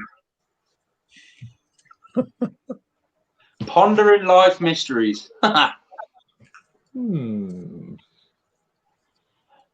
Brilliant. Good lad. Oh, Jesus. I'm coming off the... There you go. I've got so many weird noises in this reptile room tonight. The morning geckos are chirping away. The royal python's trying to escape again. And the bearded dragon just seems to be ignoring. I do. I hear the scorpions moving, strangely enough. They're the noisy. Scorpion and some of the mantids, you hear them flap the wings. I get that with some beetles. Yeah. The morning geckos, I hear them. If I give them a heavy spray, I'll hear them chirping about 5-10 minutes after. It's cute, isn't it? Yeah, it's flipping brilliant. You wait until they're breeding and that chirping gets twice as loud. Used to when I was a kid, I used to have a dormouse as a pet, an edible dormouse. Oh, looked like a squirrel, big grey squirrel. Yeah, weird. An edible dormouse? Edible dormouse, yeah. Yeah, and they go like... Just used to whistle. It sounded like a little bird chirping all the time. Basically, it was in a massive bird cage, and my dad would like eat fruit next to it on the chair, and it just like beg for the food. It'd like come up to the top and go. They're called the Romans. The Romans munched them. Romans used to eat them. it had a venomous bite as well, I think, or they have some bacteria on the teeth. It's a nasty bite. Here's one for the comments and everybody else. I have got this little enclosure. Which one, Andy? Put it with chips. What can I put in this little enclosure? Let me walk you through it. I've got a sliding glass door at the front. So there's no lip down here for a deep substrate, so I can't use a deep substrate. The vent is the full length of the back of the enclosure. What can I do with it? I can't see that, Scott. I can't read either, to be fair. For Bailey. It's a yellow devil for Jovis spinageris, is it? Yeah. Yellow devil scorpion. Oh, screw a scorpion. I don't need another scorpion. They're only tiny. They're quite hot. Oh, God, look at him, yeah. That's fully grown. I never thought of the smaller species. That little hole out itself. I was going to put more sand in there, actually. Well, yeah. So, the problem I've got with this is a front opening sliding glass door. There's no real lip there for a deep substrate. And the vent's on the back.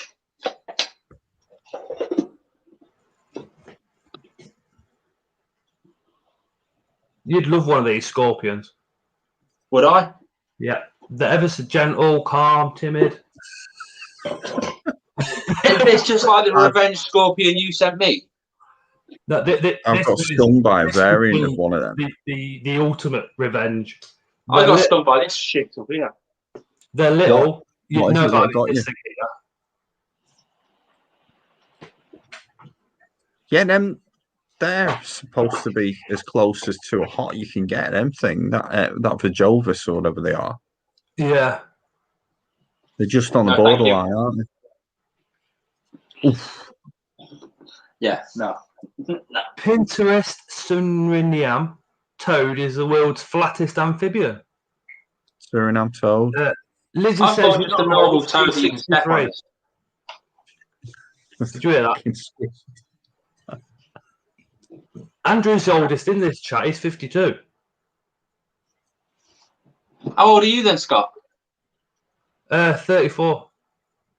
So I'm the youngest. Yeah. Sarky get. I'll start to feel old, admittedly. How old are you? Hey, I'm 45. I forgot. I'm 44 or 45. Born in 76. Yeah. I thought you were the same age as me. I thought you were 42. Nope. Scott isn't 34. 45. Plants. That's a good idea. Yeah. It hasn't got deep substrate. Oh, that's not a bad idea at all. I bet there's a moss. Nearly on my way out. Some Yeah, strange you moss. can't pass through the top because it's glass topped. Sturgeon's 42 as well. You take the top off and then just put some moss. Grow some like real weird moss. I could do it, but I've got a load of moss already propagating around this place anyway, ready for some of the enclosures. Like some specialist. You get away with the beta fish, I suppose. A beta fish in there? How big? Oh no, it's not tall enough. No. Well, it's not. It's a front opening enclosure anyway. Well, unless you turned it. No, because it's got a vent on the back. Turn it into a simple vev, says the RP. Maybe some millipedes. No, millipedes need the same depth of substrate as what they are long.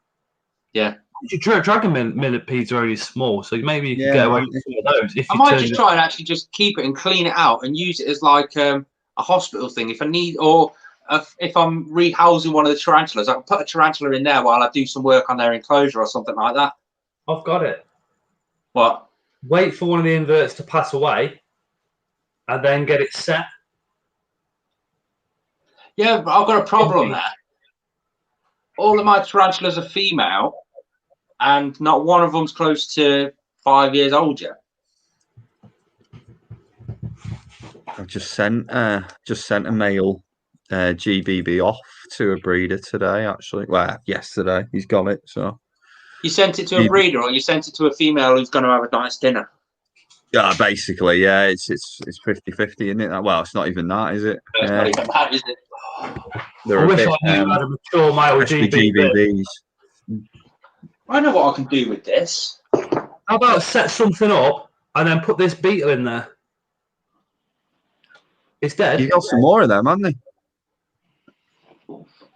These are awesome. Is that Hercules? Or a flower? It's a species of Hercules. Yeah, I can't remember the name. Ah. So I've got one of them already set in resin in the front room. But you could put that in on like core bark or something. Oh, set it up like a display. Yeah. Not a bad idea. He's still. I'm just basically going to chuck some locusts in there for now. Taxidermy sword fighting frogs. A baby GTP. Hello, Al. That's what Anton says. He did say he's joking. Anton needs to sell some of them so he can get his camera lens.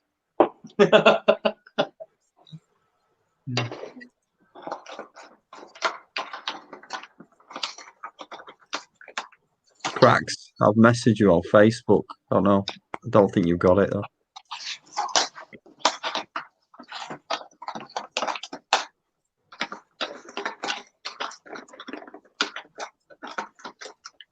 Get off, get off, get off. That's my last mature male GBB. Come on. Come on then. Bit more space for the locusts. Come on, then, girl. You could. You I could just chucked a load of locusts in there. That'll do them for now.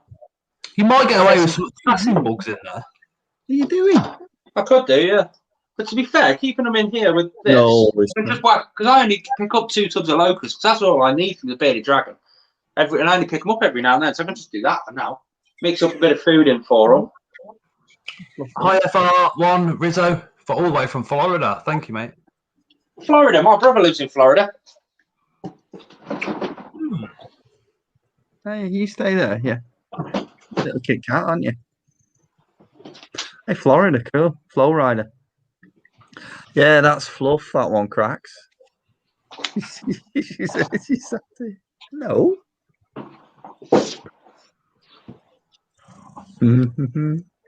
So I need to figure out, because I'm getting a green tree python, but I want another. So I could do like 2 totally different variants of the enclosure. Ooh. I've been looking at others, but I don't know what to physically get. To be fair, I've got to save up some pennies as well. You know how much they go for. Yeah, 500 quid. My oldest born in 76. Yeah, that makes me feel good, doesn't it? I was born in 79. There's me, 87. Hard work.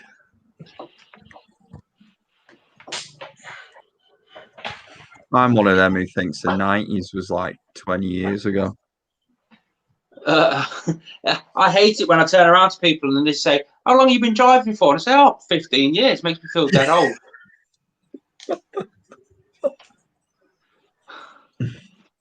Is that it?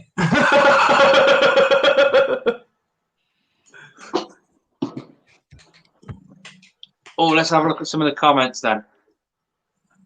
1986 here. Yeah. 9 cat, yeah. 86, flipping heck. I was 1 year off going to secondary school. I was last year of primary school then. Oh, God, don't say that. I know. I hate it when somebody says, I was born in the year 2000. I'm like, you're only a baby. Really, they're not. They're 20 odd years old. I'm like, you're a baby.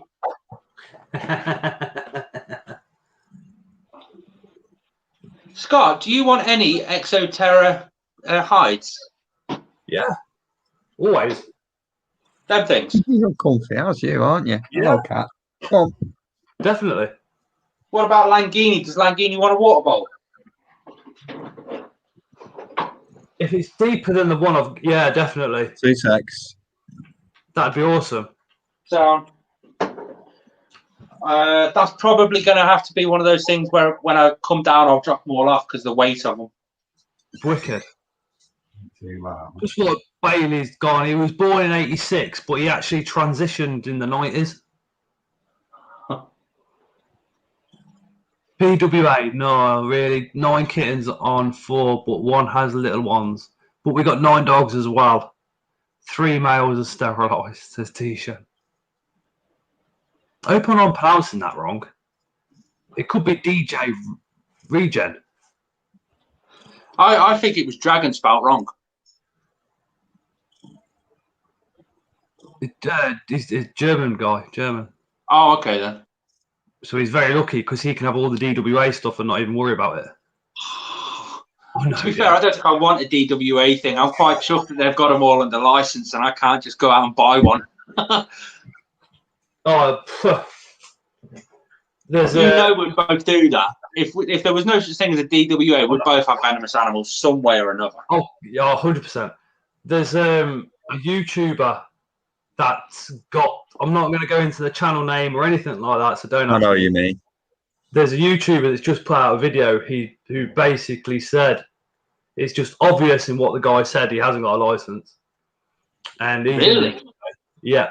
I was like, UK lad? Kids and under 20s watch your fucking videos. Do you know what I mean? You've got to be responsible. Is it a UK person? Yeah. That's good cognac. I'm trying to think now. Who could that be? Is it anybody that I know? Exotics Radio podcast says, I think I need to adopt all of you guys so you can move to Sweden. No DWA over there. We need to go to Sweden to see her. Definitely. Every time she does her shows, I'm always driving at work or something, and I'm listening to it, and I'm like, we need to go. Yeah, on Wednesday. I think she's invited Ellie and Tara over for a girls' night. So I said I'd cover a ticket if Tara wants to go for like the weekend. Cool. Oh, that'd be good. It'd do her the world of good. She don't spend 5 minutes away from the kids. Dale, that is beautiful. Bit of Budweiser. Happy days. Remember the advert? Budweiser. With the frogs. White. Sir. Bud. See, now, I think I've done quite good tonight. I've got Polish beer in the fridge. I've got this, and I've got Jack Daniels, and lots of other stuff. And I've only had the one. What Polish beer have you got? Did it blow your I don't know. Some Polish lad at work gave it to me because I swapped my holidays at work with him. I used to get that as well. How much is a Bud in the UK? What? How much is Budweiser in the UK? Exotic Radio. 6 bottles. 6 bottles, £5. Yeah, it's cheap. She says it's quite expensive. Here it's super expensive. Oh no, you can physically buy 2 of. You can buy 5 of these. 6 bottles of this for cheaper than 2 coffees. How cool is that? That's how the UK do it. 21 years, good going. Flipping heck. Michael Taylor, 21 years without a drink. Michael Taylor, right? Michael Taylor. This is a direct message to you. Are you the Michael Taylor that I work with? Nearly 15 years alcohol-free for me. I work with a lad called Mike Taylor. 72 hours for me. Richard, I haven't had a drink, a proper drink, since my last live stream. We all know how that ended. Did you get proper laps fly? Yeah, what happened? Oh, I got absolutely slaughtered live on camera on this live stream. And we caused all sorts of mess, didn't we, Scott? That was the live stream where Scott lost a bet and had to shave his moustache off. I was mopping up for weeks. Oh, Lord. It took me 2 days to recover from that one. I'm not surprised. They're horrible, aren't they? In all fairness, though, I think I'm just getting old now because it took me 3 days to get over walking up Snowdon. It took me 2 days to get over drinking that. That was the best one, though, because it took me everyone. I'd done that live stream while I was off with COVID, didn't I? Yeah. I was ill. So now people say, "Oh, how did you get on with COVID?" Oh, it's okay. I was ill for 2 days and then I was hungover for 3. That's literally what I tell them. Six pack of Budweiser is $10.99 US. Go on then. Who's got the phone? Who can transfer that into pounds? $11 into pounds. No, not got me. Not got me stuff. Hold on then. Wait there. I was on the left this weekend, and bit of Erdinger as well. Nice. Oh no, we can't access Google on my phone. Right. Oh. Let's just say it would be around about £8.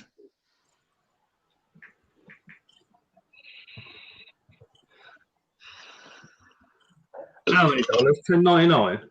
$10.99 into pounds. We have £7.91p. £7.91. I knew it'd be about £8.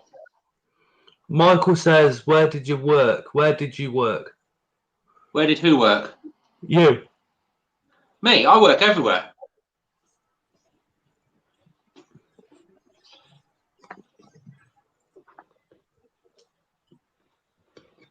We have we get one a beer, Westmal, it's called. That's about £11 a bottle. That it's one of these. If you, I'd rather have a decent Costa coffee. You keep saying you're going to take me on a coffee date, but you never do. Come down to Coventry or I'll pop up there. We need to organise. Have you ever had them ice things they do? Them Especially sort of ice. Oh, I had one of those strawberry and cream ones. I think them. I've given me brain freeze. Yeah. Okay, yeah. I like the coffee versions that they do. Not Yes. Not over ice. I like the crushed ice. Oh, nice. £2 per bottle. Michael Taylor was on building sites. Might have seen you on one of those. No, it's nothing to do with me. Building sites and manual labour is way out of my line of work. I'm a YouTuber mainly, so I'm sat on my ass doing that all day. Then come about 3 o'clock, I get ready and go to work, which is bus driving, which I'm sat on my ass doing nothing. Go to Scotland for a proper drink, says Anton. I can't. No, I'm not. No. I've been there, done that. Got the t-shirt. I've learned from my mistakes. Yeah. I ended up rolling down the majority of the Royal Mile in Edinburgh. The Scottish and the Polish, my word, can drink. Oh yes. And there's the Americans thinking we're all alcoholics. I got drinking with loads of lads from Stornoway up in Aviemore, and like I was Stornoway. Yeah, they called me. They said because I live north of Manchester, I'm a posh Scot. So I was like, I'll take that, mate. Yeah. You're a posh Scot, even though you're 100 miles south of Scotland. Exactly. Oh, we call you posh Scots. I'm like, fair enough, mate. We'll take that. Now you've got to do it in a Scottish accent. Go on. I'll be back in a minute. Just go for a cigarette. You're a posh Scot, lad. Oh, we lad. If I don't fall Anton's like, what the hell? Every time a Scot moves, he ends up falling over. I'm in the kitchen. Mop bucket. Yeah. Mad Dog 2020s. Flip heck. Let's have a look at Scotch whiskey. Yeah, I can't drink that much. FR1 Rizzo. That's a new name I've not seen. Welcome to the stream. Mad Dog. Mad Dog 2020. It's like 45. Old Dragon Soup. All I can think is the bearded dragon. Jesus Christ. I can't handle my drink no more. Dale Strong knows that. Yeah, no chance. Oh. So what else have you got besides spiders then? I've got a flat rock scorpion. What are they like to care for? You never see him. Oh really? It's only a small one. I've had it 3 years now, and it's only probably it's not even 2 inches. I don't think really. Oh really? Yeah, it's just not grown. It's just really, but I think they can live for about 15 years of flat rock. That's the thing. So, long lived. Basically, all I've done in its little enclosure, I've glued pieces of slate together, glued them to the floor of the enclosure, and it just sits in between the, you know what I mean, like that, the slate. Yeah, and apparently it's quite comfy. There's always a flat rock, you never see it. Yeah, under a flat rock, exactly. That's it. Yeah. Yeah. What else have I got? Anything which stands out? Let's have a think. Oh, I need this desert mantis to molt because I've never had one of these before, and they're really interesting. Oh, have you got it in L1 stage? Yeah, it's only small. Yeah, it's feeding on, it's putting springtails and thingies at the springtails and the little fruit flies at the moment. Yeah. They're interesting because they don't climb, like a normal mantis. Yeah. And they're long-legged. They're designed to run down prey. So they're a totally different build. They're not an ambush predator. They're active hunters. Hey, that's good then. Bit like my boss monitor, active hunter, out all day trying to find his next meal. Yeah, exactly. Yeah, that's it. Same. It's a tiny little thing, active. It wouldn't show up when I put it on the camera at the moment. So. Yeah, I'm the same as the majority of mine. All my lights are off now though, except for that one. But that's just that one over there. That's just sort of growing the plants up a bit. So I'm keeping the lights on that. Nice. I've got to keep the lights on. I'm trying to burn the UV bulb in a bit more. Yeah, I get you. Have you ever done like a paludarium thing? I've built a few in my time, but I've not got any here. No, I get you. There's a beautiful one, Reptile Systems. They've got one for dart frogs. Believe it or not, a full paludarium, no substrate whatsoever for dart frogs.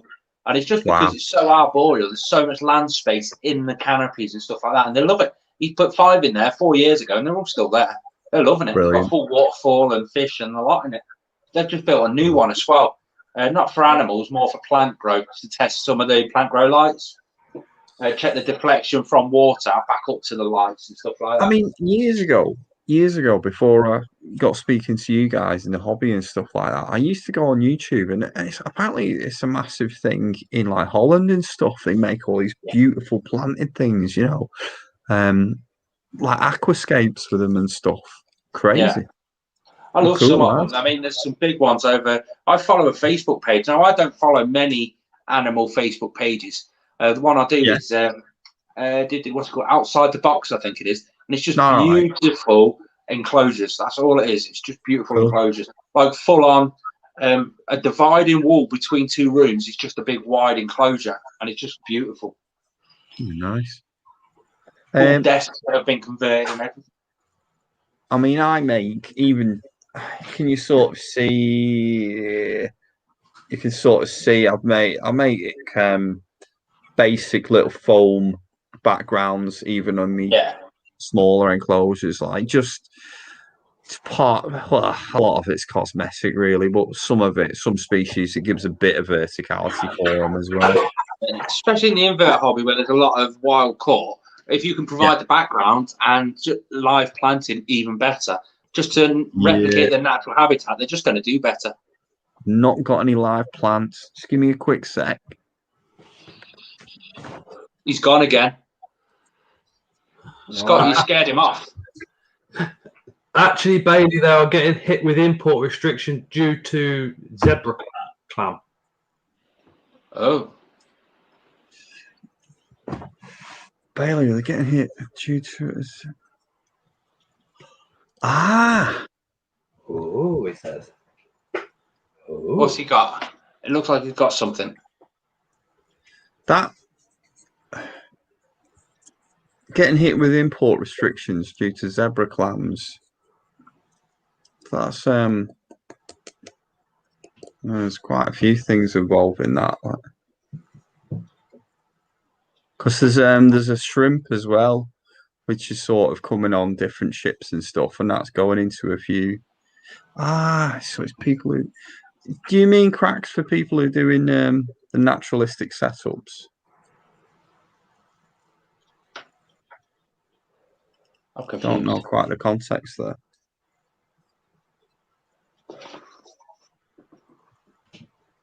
Ellie's back. Ellie! Moon.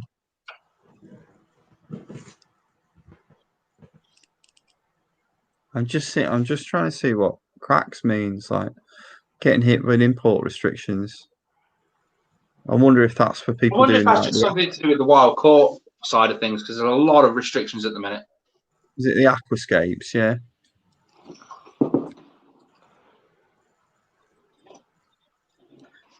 Pollock shape. The hell? Yeah, I get what you mean, cracks. Yeah, I mean they look lovely, but I presume there's shrimps as well. There's a tropical shrimp which has got into the wild and it just eats. It's like it's a weird little swimming shrimp and it just eats a lot of our native things. What's another zebra shrimp? Maybe I don't know. I'm no good with all that sort of stuff.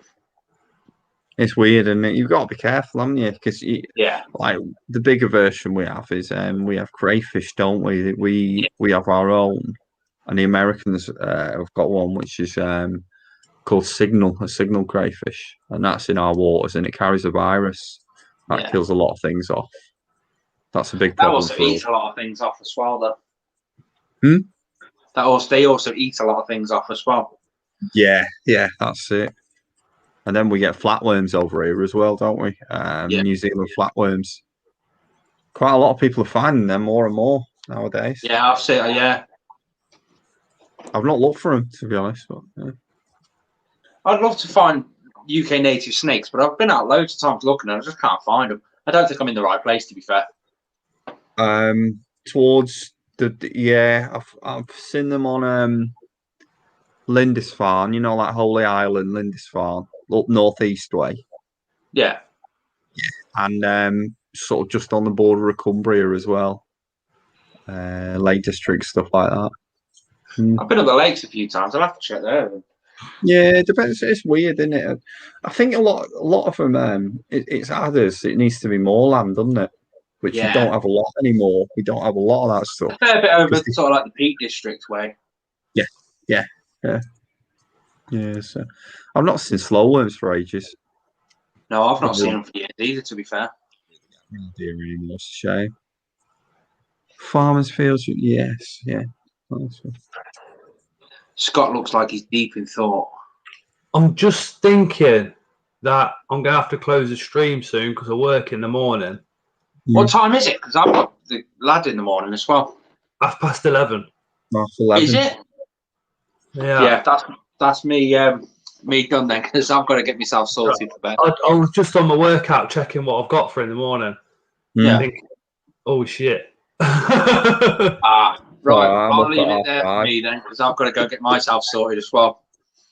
Yeah, that sounds. Yeah. Awesome. As always, it's been a pleasure. If there is anyone new around here, like and subscribe. Hit that thumbs up button. Thanks for making Scott cry early on in the stream. Mint. Oh man, I don't know how to take it because, like I said, it's a pleasure just to have people come onto the stream in the comments. Do you know what I mean? Let alone do super chats and stickers and stuff like that. It's mental, isn't it? It's like a couple of years ago. I was watching other YouTubers and they were getting it. Do you know what I mean? Yeah. Do you get that, Richard, as well? Do you get people to do that for you? It's just like, yeah, sometimes I do. Yeah.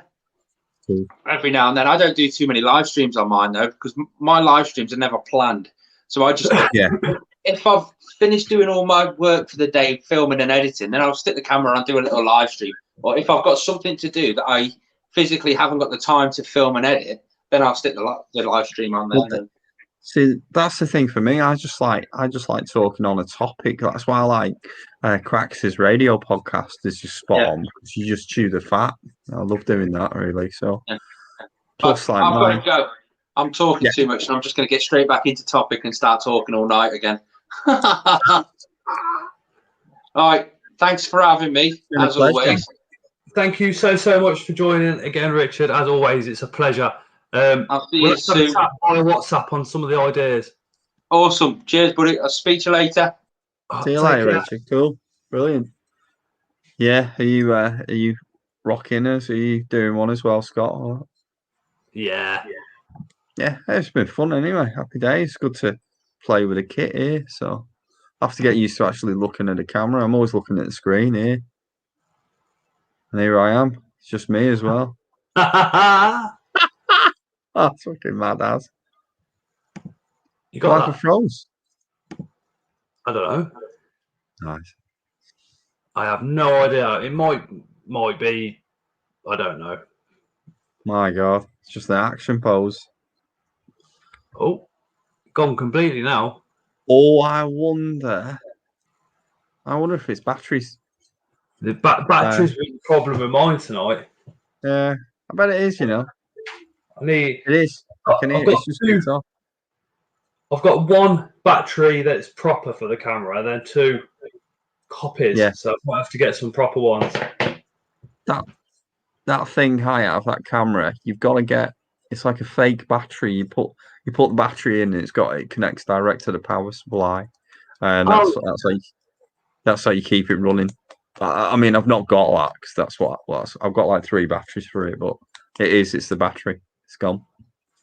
But mine's on the camera stand, which is a pain because you have to take that off to take the battery in and out. Yeah, that's exactly mine. Yeah. If it was on the side, it'd make it so much easier, but it is what it is, isn't it? Camera master, yeah. Not anymore. I'm just flipping go. I would love now, you know. I'd have to. I enjoyed this. I like doing it. I'm gonna get on this again. Have a go at it. Like the only thing is, like you said, I like to show off the macro and stuff like that. And there's no way I can't do it because that is the macro camera. So it's not like I can, because I'm using a 50mm video lens, which and I'll have to switch off and change lenses to do macro and everything like that. There's no way to do it. Unless you got 2 cameras and did it proper, but that's expense what I'm not looking for at the moment. Yeah, tell me about it. Right, I'm gonna have to end it, unfortunately. Yeah, if anybody in the chat isn't subscribed to Exotics Radio podcast, make sure you do. She does a radio podcast on a Wednesday and a Friday. This Friday at 8 o'clock, myself and Bailey will be either in the comments or on it ourselves. So make sure you pop along. Definitely getting on it on Friday. Can't do tomorrow, but definitely Friday. Definitely Friday for me too. I missed it last week and the week before, so got to be there this Friday. Definitely. A few invites out, get a few people on. Yeah, hopefully Jax is feeling better. Yeah, fingers crossed. Right, everybody, thank you so much for joining and watching. For anybody that's been here from the very start to this point now, thank you so much. It really does mean the world to us. And for the new subscribers from tonight as well, thank you so much. And as always, we shall see you again on the next one. See you later, everyone. This is hours of fun. Bye. Mr.